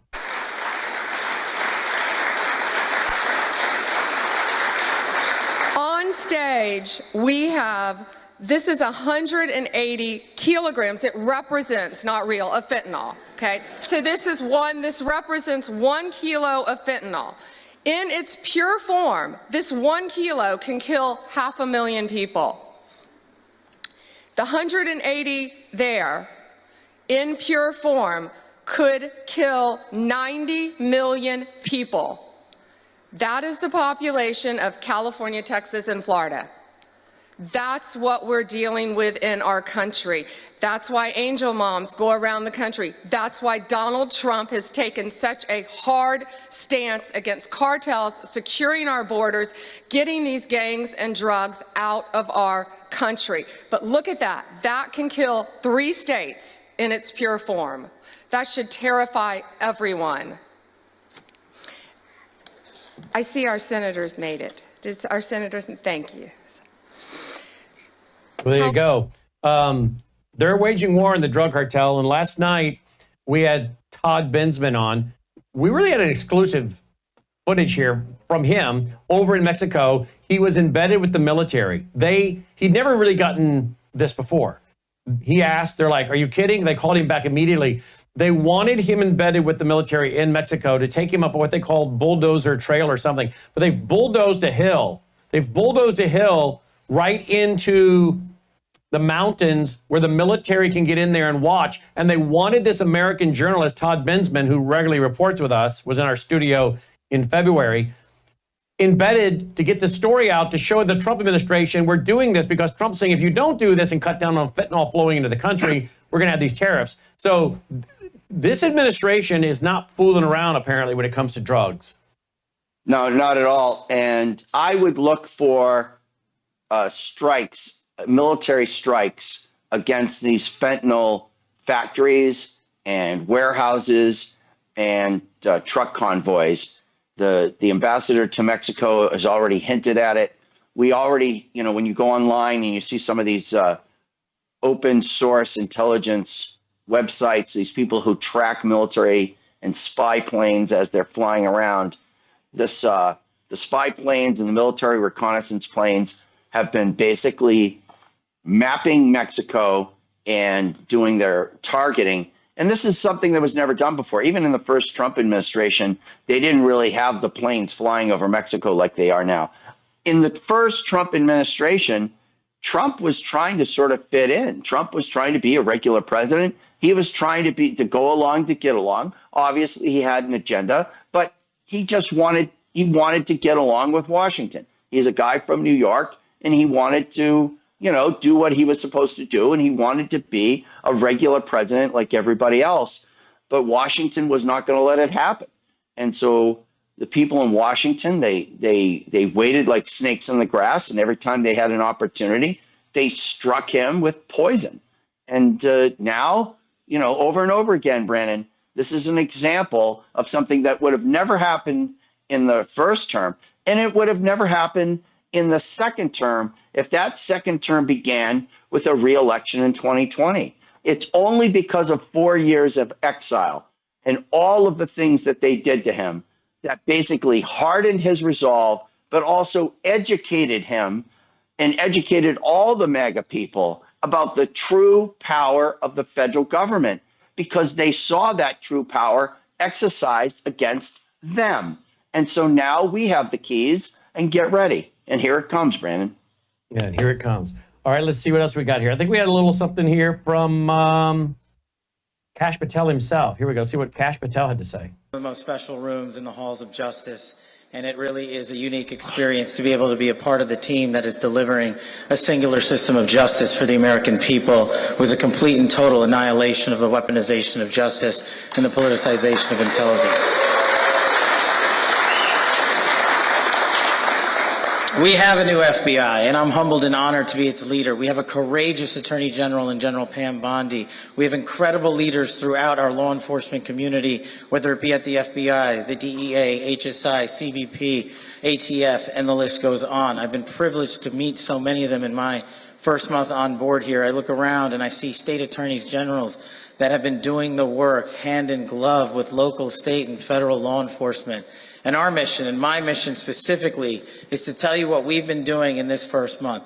And I told you when I got this job that we would crush violent crime, that we would take the fight to anyone who wishes to do harm to our way of life and to hurt our citizenry, that we would go to the ends of the earth to bring them back to face American justice produced right here in this very hall, in this very building. To that effort, we have done just that. And a special shout out, I know my Boston contingent is here on St. Paddy's Day. Thank you for the great work you guys have been doing, and across the rest of the FBI. But right here in Virginia, or across the river in Virginia, the FBI stood up an interagency task force at our Manassas office, and in just 2.5 short weeks, we have arrested over 300 violent felonies gang members, including MS-13 and 18 gangsters.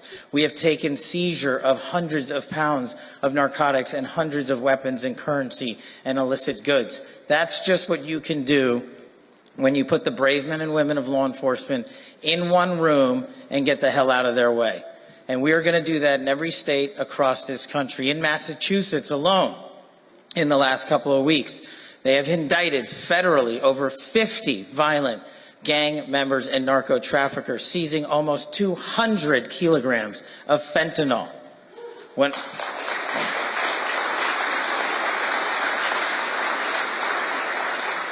There is no time for us to waste on this job, and that's why under President Trump's leadership and General Bondi's leadership, we've been instructed to get after it. And that's exactly what we are doing. We have to especially get after it when we lose an American citizen every 7 minutes to a drug overdose. We have to especially get after it when a woman or child is raped in this country nearly every 6 minutes. And we have to especially get after it when there are 2 homicides nearly every hour in this country. Violent crime is exploding, and it is a direct result of the border invasion that occurred. But thanks to this administration and thanks to your relentless work on the field of battle to protect our citizenry, we are finally curbing those astronomical numbers. And what that means is we are saving American lives. We are providing our children with safe schools and playgrounds so that they can be educated and grow up in a fun neighborhood like we all had the privilege. There you go. All right. So that's a great report. And then there's more to it. But for the sake of time, we're going to cut it short. You know, there's a lot of criticism. Yeah, indeed. There's a lot of criticism on social media right now of Pam Bondi. And I would just say to those people, okay, you guys need to, and you know, they're free. It's a free country. They can post what they want. I would simply say right now, give the Attorney General, Pam Bondi, a chance to get in, to figure out where everything is, to read files, to build cases, to build her staff. Give her a chance, okay? I know people want action now, but it takes time to build these cases, but you first have to build your staff around you. So I would say if she's been on the job for 6 months and you don't see enough progress, say something then.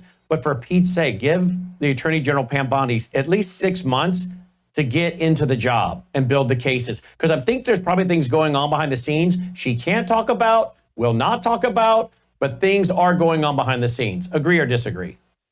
I absolutely agree. And I'd say, that I live off of work I really did 6 months ago.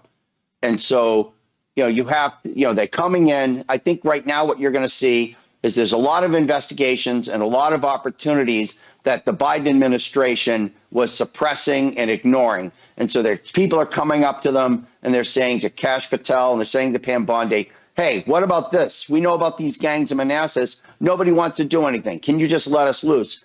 But over time, what you're going to see is the product of Pam Bondi's leadership as 6 months from now, when she has her staff and her programs and her projects in place. Anybody who's familiar with her tenure as the Attorney General in Florida, or her when she was an attorney for President Trump during the first impeachment, or any of her advocacy for different issues, they know that this is a smart, tough woman, and people who work for her, they adore her, and they will walk through fire for her. And she doesn't have to worry about Kash Patel undermining her, because in this Trump administration, everyone is lined up with the MAGA agenda, and they're all moving forward together, Brandon. Now, we have footage here. The guys in the control room are pointing out. As we know, the relationship between Elon and President Trump seems to be getting deeper, and we see him flying on Marine One last week and Air Force One. The relationship between Little X and President Trump seems to be getting deeper. Here's the footage here's the footage we have tonight, folks.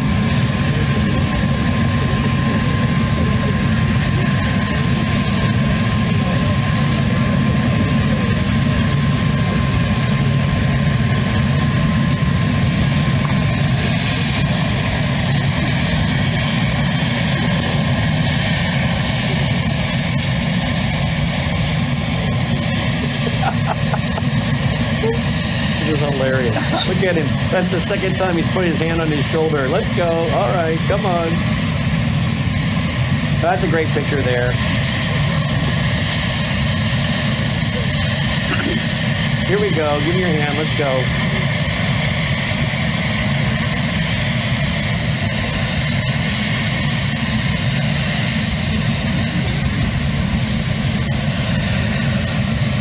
That's good stuff there. Whoa! Okay, that's one of the first times I've never seen President Trump salute, but he was very busy. He was very busy trying to get Elon on the plane. And now comes Elon. Little X got to go through the front door. That's normally reserved for the president and his immediate family members. If I'm correct, staff exits in the rear. Little X went through the front door in front of the president with the color guard. Pretty cool. Oh, it's great when he picked him up to get on the steps. How do you hate this guy? How do you hate this guy? I know. Like, who watches Trump with that little boy, and then he picks up the boy and puts him on the steps? Oops, sorry, that was mine. Yep. Like, who watches this video and says, I must stop him? I will not rest until he is destroyed. Who thinks like that? It's Exactly. bonkers. Yeah. Bonkers. Yeah, it is. Oh, wow. All right, one of these days we have to play the video footage of George W. Bush coming off Marine One and waving at my daughter, who was like 4 years old at the time. And he does one of these circle waves to her and then walks right up to us. And we visited with him. And she was quite intrigued by him. He landed on this big helicopter, and he gathered to get a picture with us. And we got a tour of the Oval Office in the West Wing later that night. But he's like, we're going to get a picture. And everybody turns around. The two, my son, oldest son, Logan, was in Melissa's arms. He was, I don't know how old he was, 6 months old or whatever. But my little 3 or 4 year old, she would not turn around. President Bush is looking forward. We're all looking forward. My little daughter, all she had is her back to the camera, staring up at him like, who is this man? He just flew in on his lawn on a helicopter. We had to coax her to turn around to quit staring up at him. One of the pictures we have is President Bush staring down at her and her staring up at him, and it was pretty cute. But yeah, the interaction of presidents with children, pretty famous, right? Oh, it's great. And of course, everyone remembers Jack Kennedy with the kids hiding under the desk and playing in the Oval Office. And it was great. It was great politically, too, frankly. Yeah. It's good stuff. Good stuff. Good stuff. All right, let's see. I guess that's about it. I wanted to at least bring you on because those are all making big news tonight. And I just think it's very historic because that DOJ is the one that literally tried to put him in prison. And now, yep. I do have one more.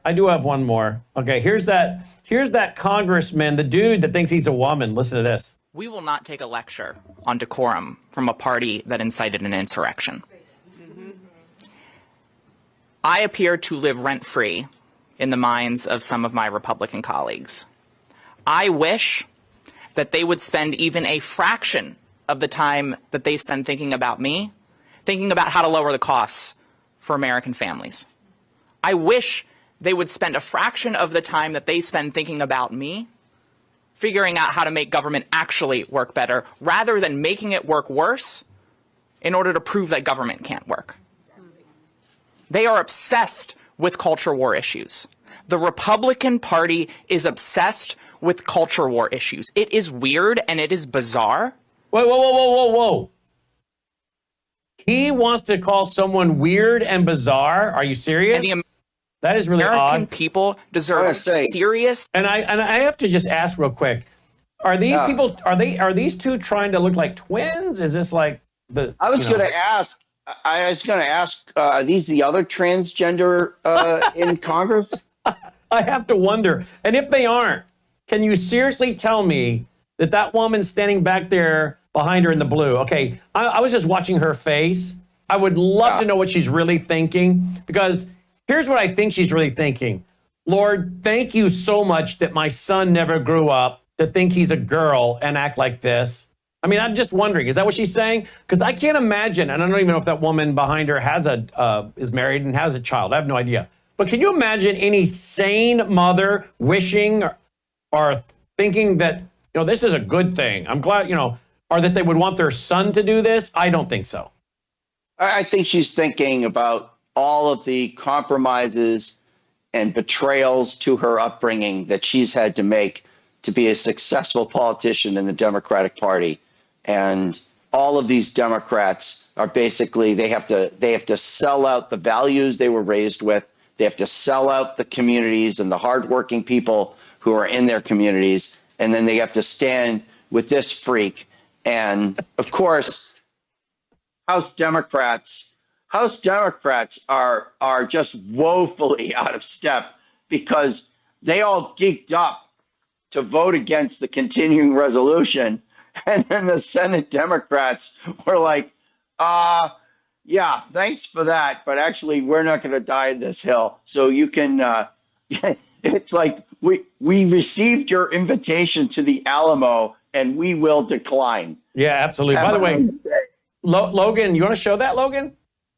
All right, here it is. Here it is. We've never shown this footage on camera before. Here it is. I think this is 2003, September 2003. So here we go. So my daughter was born in January of 2003, so she would be 3. Okay, so here we go. Marine One lands. Let's watch what happens, Logan. Here we go. He'll come out the front, okay? I'm trying to tell the kids he'll come out the front, because this thing, as you know, Neil, you've been there. This is loud. And so, and the jets are still running. The engines on thing are blades stop, but engines still running. So I'm trying to prep the kids. There he is. Wave hard. Now we thought the White House staff actually pulled us over to the left and made us stick out, saying to us, "Can we use your kids as bait?" Laura waved at him. Now watch President Bush with his little circle wave to our daughter. There you go. There's a circle wave. He's coming right over to her, but he's going to hit another guy to our left first. But the White House staff said, "Can we look at?" He's pointing at my daughter. Can we use your kids and you for they do that circle wave at her again just then? Can we use your family to draw him over? If he sees your family with these little kids, I think he'll come right over. And indeed he did. All right, so we're telling the kids, turn around. And you just saw the lady that's taking the picture. She's a White House staffer. And I'm saying, our daughter's so excited. Turn around. Thank you. Welcome. Thank you. Great family. God bless you. Great family, he said. If you guys go to Worldview Tube, go to worldviewtube.com real quick. That's the first time we've ever shown that. We've had it for a while, but we've never had a chance to show it. Go to Worldview Tube. And then we went out and had dinner and came back in and went to, got a private tour of the Oval Office in the West Wing from a research project I had been working on for the Office of Faith-Based Ministries. But I think somewhere in here, Logan, don't we have that picture where the one that just got taken? It should be in here of the whole family with him. If it's not in here, it's going to have to get in here. There it is. There it is. There it is. There it is. Look at it. There it is. Now, we should put the other one up there because the other one is her, my little daughter, staring straight up at him and him staring down at her. And we were working to get her to quit looking at him. She didn't want to turn her back to him. She was so impressed this guy could land a helicopter on his front lawn. So there you go. There you go, Neil. That's a great shot. And W wasn't a bad guy. No. Of course, you did miss the opportunity to berate him about the Patriot Act, but I guess maybe decorum and protocol. we were just honored to be there. I'll tell you. Here's another picture. Look at that one. That one. There's Logan. There's Logan grabbing onto then Congressman Thune. Congressman Thune's tie. Wow. And Congressman Thune. That was in September of 2003. In March of 2004, he came and spoke at my Worldview Weekend in Sioux Falls while he's running for the U.S. Senate. And that's Logan holding on to his tie, who's now the Vice President of Operations. And of course, crazy. So, of course, the first aide coming off that Marine One, I'm pretty sure is Scott Jennings, who's now with CNN. And I'm pretty sure that was Scott Jennings. Really? But, can you do a back on that, Logan? Thune, and then notice that you recognize that. That's pretty impressive. And Thune is a gorgeous man even to this day. But back then, and of course his wife was a beauty queen. And so the two of them were just like the most gorgeous political couple ever. Let's see. You want to let it roll and then pause, Logan? See what happens? Boom. Is that him? Was that Scott Jennings? So at one time he was an aide for George W. Stop. What do you think? I don't know. Well, you could roll with it instead of just leaving me hanging like that, Brandon. You could say you're absolutely right, Neil. Well, you could be absolutely right, Neil. You could be. I just don't. But that's the funny thing about pictures. Actually, we have some footage going in and out of the White House. I had the camera that's in my hand right here. The camera that's in my hand right there, I had that rolling a lot while we were in there. And when I saw this a few months ago, Logan pulled all this off, high eight. Yeah. And I'm seeing all these staffers and stuff. I thought, who are these people now? Where are they now? Oh, yeah. So you make a very good point, because I'm thinking some of these people have to have risen up in the administration. Now, do you recognize any of those guys with President Bush? No, I'm guessing those are donors. I'm thinking so too. A lot of them some of those were with Thune. Okay, so Thune probably was having an event in D.C. and part of his fundraising, basically part of his Senate campaign fundraising was that we're going to have a big dinner tonight and the VIPs can come hang out with me at the White House. There you go. Now, I'm not saying those guys were, but you can keep rolling some of that, Logan. But I'm just guessing. But no, I'm not saying you're wrong. I'm just saying I don't know if those guys were with Thune, but Thune had a coalition with him. Congressman Thune had a group around him. Thune was an amazing conservative congressman, and in his first 2 or 3 years as a senator, he was just absolutely remarkable.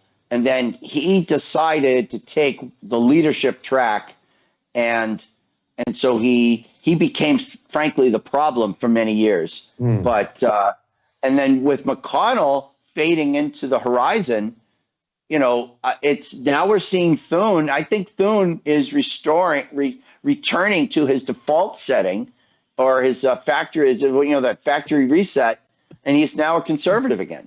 Yeah. But it bothers me that George W. Bush has found himself locked in as an anti-Trump guy, because he was a good-spirited guy. He was a generous man.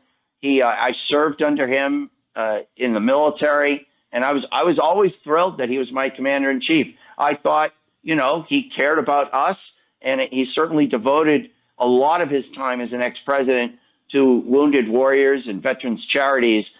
But now he finds himself where he can't even go to a Republican convention. It's too bad. Yeah, it is too bad. Logan, go back to before the Marine One landed, and let's show the footage where I think that day there were like five Marine Ones, maybe 4. Really? Yeah. That, you remember, we're 2003, so we're just 2 years off of 9/11. This was September. Okay, so normally. This was September 2003. Yep. So normally they fly 3 to confuse the terrorists. So they were flying 5. 4 to 5 that day. Yeah, 4 to 5 there that day. There was a lot because the staffers were telling us how many. I don't know if we can get a count, but pull the audio up. You'll hear them. Logan? There you go. Now, then we started seeing all the SWAT guys come out of the trees and all around the place to get ready. But the staff told us, they were like, now your kids might get a little afraid because you can hear them now. Here they come. The photographers always tell me this is the best place to be because they have fresh film. It's right on the end. You have the White House in the background. It's gonna make a lot of noise, guys.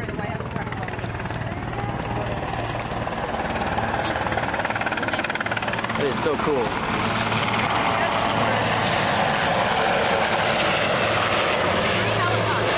So that one buzzes off.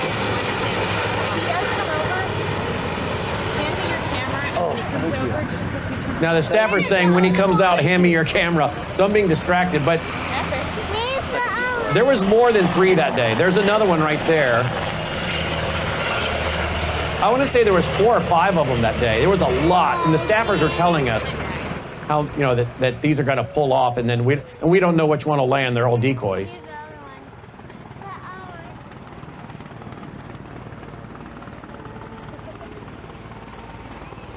You've been there for how many of these, Neil? Oh, tons of them. Tons of them. And so people understand that they call this the arrival and departure ceremonies. With Trump, they really became really a function of his presidency's messaging because, these gaggles, a lot of times with these gaggles, nothing ever happens. With a Biden, or even you saw with W, he had to, his staffers had to sort of bait him over there. One of the disappointments, I think, if the White House reporters were honest, is that Biden didn't spend as much time, and of course now we know why, because his brain had become bread pudding, and so they basically had to guide him around, and he didn't know what he was saying or whatnot. But Trump loves these gaggles. And its other interesting thing is Sam Donaldson made a career for himself as the reporter who would yell questions at Reagan. That's right. And it got to the point where Reagan was so tired of it that they decided to turn on the jet engines before Reagan walked out. And then there's all those like, exactly. Sorry. Yeah, that's fun stuff.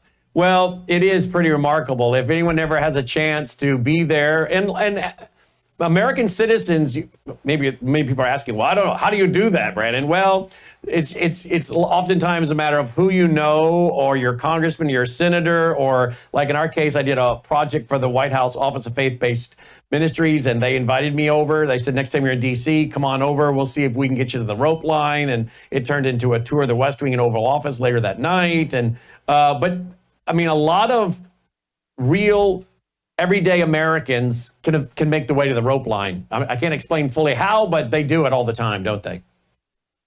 Yeah, and what you have is this, at least with Trump, you have one section closer to the Rose Garden, which is your reporters. And then you have another section, which is staffers and other people, just to sort of fill the crowd. But it's an amazing event. You never forget it. And the rush when the White House reporters realize that the helicopter is coming, it's it's like Santa Claus is coming to town. It's like there's just this whole there's just this buzz in the press room, and everyone's so excited that that they have to be out there. And I remember having a conversation with somebody, and this woman looked at me like I was insane. She says, "Don't you know there's a departure? Like, why are you even talking to me, you moron? We have to get outside for the helicopter." And so, yeah, and of course, that for people who want to sort of figure out the geography of the White House, that's the South Lawn. And he walks out, and that sort of colonnade walkway portico leads. Yeah, that's where the back door to the Oval Office has a back door outside, and then of course that's the Rose Garden that of course is made famous by Jackie Kennedy, and Yes. so that's not the front side that we normally see with Andrew Jackson. So you'd be right under sort of that porch that was built by Harry Truman. That's fantastic. That's the Oval Office lights behind us, and that's the Rose Garden. Oh, you must have been over the moon that day. We absolutely were. Particularly 2 years. Literally, this was like September. I'll tell you what the date was. There it is. It's in the picture. It's September 9th. September 9th, 2003. So we're just a little more than 2 years from 9/11, right? So Right. with all that had been going on in our country, yeah, absolutely we were. So that would have been 6 months into the liberation of Iraq. That would have been, 10 months into the combat in Afghanistan. And the war in Iraq had already started to turn by that point because, when I deployed, I was a combat historian. So I would talk to people about their previous deployments rather. And so I was talking to people 2009, 2010, but so many of them, this was like their third deployment. And so when I talked to people who were there in 2003 and 2004, they would say like it was kind of the insurgency was sporadic, but it was starting. And it didn't really blow up until February of 2004 was the Sunni uprising against the Shia. And then in April of 2004 was the Shia uprising in Sadr City in Baghdad. And that's really when the wheels came off the cart. So in September of 2003, we didn't really know that we were in the middle of this heinous long war. The thinking then was, all right, let's tie this bow and get out. It was a weird time. It was a wonderfully naive time because we didn't know what we were looking at then. Wow. What a kind of a fun night of, walking down memory lane. I will say this as we get ready to wrap, Neil. We're getting footage. We're getting footage out of Kansas. We're in for some bad weather this weekend, even here in the Mid-South. But here's a bunch of semi-trucks earlier this afternoon taking shelter. I guess at one point they'd shut down the interstates. I don't know if this is a storm coming through, Logan, or what, but I think obviously it looks like it is. Or, I'm assuming it's a storm. But we're in the bullseye, are we not, for this weekend, Logan? Yeah, I think we are too. So I don't know what this is all about, or maybe that's fires. I don't know, but what is it, Logan? You know? This one, is it, okay, which one's this? So it is storms. You're going to show us one? But we're in for some storms this weekend. Whoa. That was today, March 14th. Good night, Irene. Wow. That's some wind. Right, because even though these trucks are so heavy, because they're so high, those things are like sails, catching all that wind. Yep, and I just read the description of what I showed you guys, and they were saying that's what it was. It was these semi-trucks trying to stay upright. 80-mile-an-hour winds. And, man. Wow. Look at this, guys. This is in Canyon, Texas. Take a look at this. Here on I-27, you can start to see how catastrophic this dust storm was for drivers. The reason, if it's forecasted at Look at that. Well, I guess we need to be saying some prayers tonight, huh? And yeah, we're going to do our best to stay up and online, but there's storms coming through this 70 to 80 mile an hour winds, the reporter says.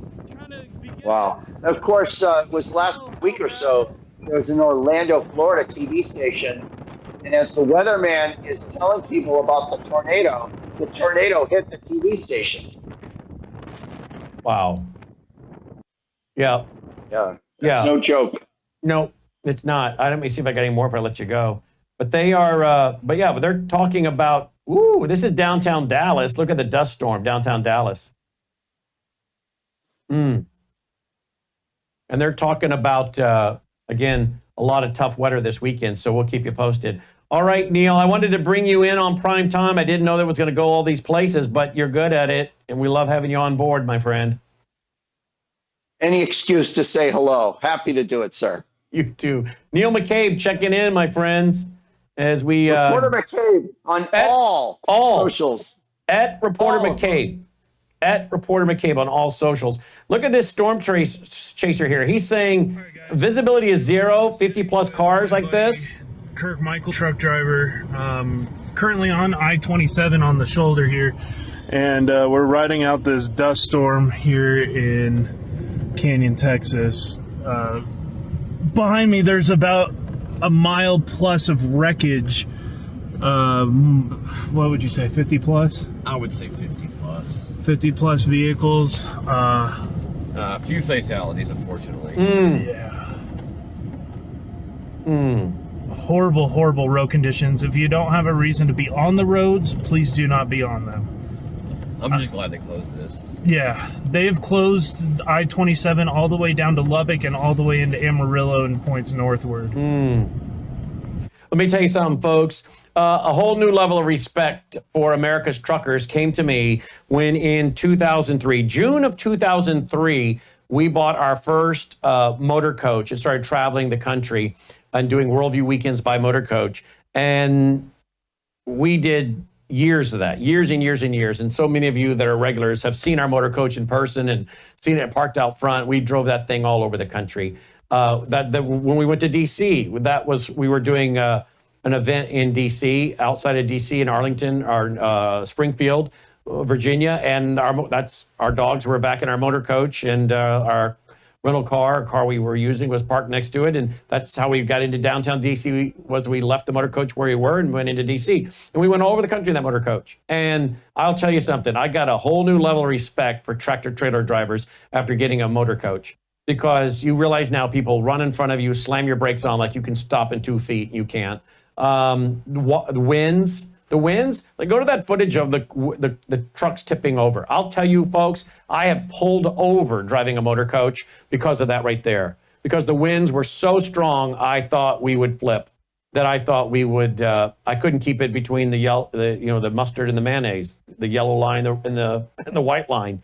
So I had a whole new level for truck drivers after driving a motor coach, and anyone that does it knows what I'm talking about. So give those guys a pass, be gracious, because it takes a lot of skill to drive those things, and people aren't helping you when they move in front of you and slam their brakes on, thinking you can stop like a car, because you can't.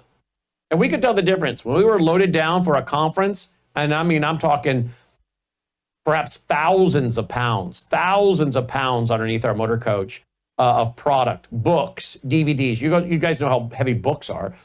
Cases and cases of books and DVDs, and then all the other things, the backdrops and all the other stuff that we were due for setting up our platforms and staging and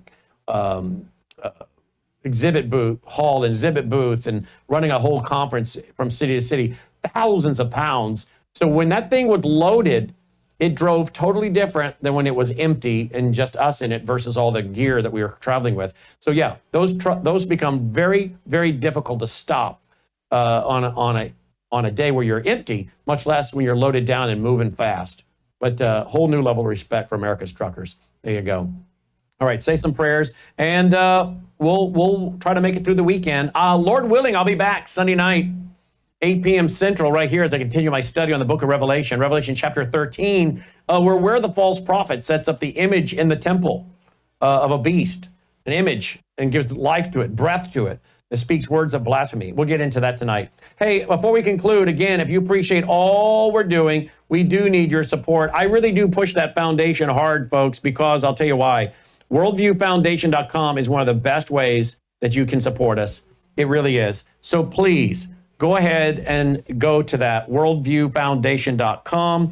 And I guess we have news, of course, the shutdown averted after Schumer caves and backs Trump's spending bill. So I guess there's not going to be a government shutdown, so that's good news as well. So there you go. But we do need your support, folks. Worldviewfoundation.com. Look at all the long format interviews we did tonight with no commercial breaks. Do you like that format?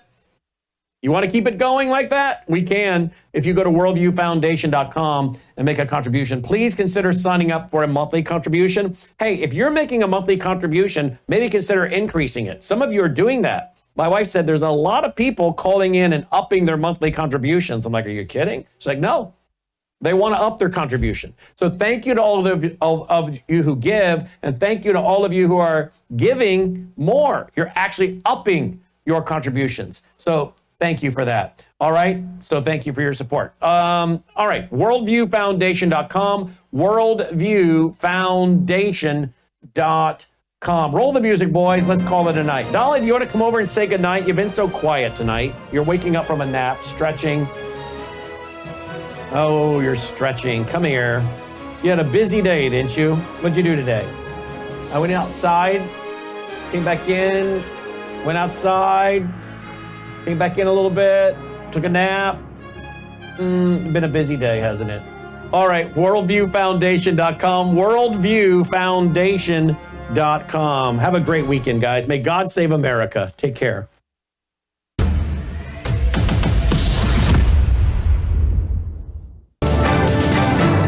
Faith, spiritual values, moral issues, government, economy, education, work, responsibility. What we think about these depends on our worldview. Now, VCY America presents Worldview Radio with Brannon House. And welcome to the broadcast on this March 14th, 2025, Purim. It reminds us, say many of the Israelis, that Hamas and Hezbollah and Iran will meet their final downfall. We'll be joined by our reporter from Israel, Aaron Levarco, on the significance as they celebrate Purim this year and the middle of their battle against Hamas, Hezbollah. Now, we're also going to be joined a little bit later in about 15 minutes by Dr. Rob Lindstedt, because guess what? We now have China's new quantum machine run 1 million times faster than Google's. China's new quantum machine runs 1 million times faster than Google's. And by the way, I think I played it on TV the other night. I'll play it here. Do you know the European Union, the European Central Bank? They're bragging. They're going to a digital euro. They're going to be able to track everything you do. We believe we're headed toward a Eurocentric world government. That's what I wrote in my 2016 book, The Coming Religious Reich. Reich meaning empire or kingdom. And we know that part of a one world government system is going to be according to the Bible. A one world economy, you won't be able to buy or sell unless you have the mark. A one world religion, from the New World Order will be the worship of Antichrist. First, it'll be a false global dominant church, described in Revelation 17, verse 1, though the great harlot that sits on many waters. That's separate from the woman that sits on the beast. Those are two different scenes. John says, then I was carried away into the wilderness, and then I saw a woman sitting on a beast, right? That's different from verse 1 of Revelation 17. I saw the great harlot sitting on many waters. That's the global false dominant church led by the false prophet who's just been introduced in Revelation 13 in our Bible study on Sunday night, this last Sunday night. And you can watch that Bible study now still on demand at worldviewtube.com. I look forward to, I've been studying this week and some last week. I've gotten a little ahead in my study, so I wanted to do quite as much as normal, but I will spend the bulk of Saturday and Sunday studying for Sunday night. And I hope you'll join us, 8 p.m. Central Sunday night, as I continue in Revelation chapter 13, talking about that false prophet. Because there's a global false religious system, and I think it's largely based on pantheism. All is God. Panentheism. God is in all. The worship of nature. The worship of man. A humanism. A cosmic humanism. New Age. Which again is what my first book was on in 1990. My first documentary in 1991 on that. And I think that's where we're going. I said then in 1991, as a pretty young guy, I thought the one world religious system would largely be based on New Age, cosmic humanism. But then the Antichrist and his 10 world assistants, according to Revelation chapter 17, the middle of the chapter, turn and devour that woman and eat of her flesh and make her naked. By the way, that's not Babylon, okay? That's not what's happening to Babylon over in chapter 18. Some say, oh, that's just Babylon being burnt. No, Babylon is literally physically being burned. It's a physical, actual thing in Revelation 18. It's not spiritual talk. Revelation 18 describes Babylon on fire, being judged by God. What's going on in Revelation 17 is spiritual talk. How do you know? Well, it says that they strip her naked and eat of her flesh. So, are you telling me the Antichrist and the 10 world assistants are stripping the false dominant church naked and eating her flesh? I mean, how do you do that in a global church system, an institution, an entity, a worldview, an ideology? It's clearly spiritual talk. And they probably strip her naked as in they take everything she's got. And I'm pretty well guessing the false dominant church might have a lot of assets. A lot of, maybe those assets have already been tokenized. And if they haven't been, I think they're about to be tokenized on a ledger. Wow, think about all the hard assets the Southern Baptist Convention has. Have you ever done a research on the Southern Baptist Convention, the largest Protestant denomination, and all the land they own? How about the Catholic Church? Take those two institutions alone, right? And by the way, the Southern Baptist Convention, I'm pretty well sure there'll be a lot of those leaders still on the planet because they've gone full-on apostate at the headquarters, pretty much. I'm not talking about your individual Southern Baptist churches, some that are holding the line doctrinally, not talking about them. But the Southern Baptist Convention as a whole has gone completely apostate starting in 93 when they couldn't even condemn the occultism and Satanism of Freemasonry. And we know that the Catholic Church has gone apostate so that many Catholics don't even see this Pope, like Archbishop Vigano, don't even see this Pope as a legitimate Pope. Won't even call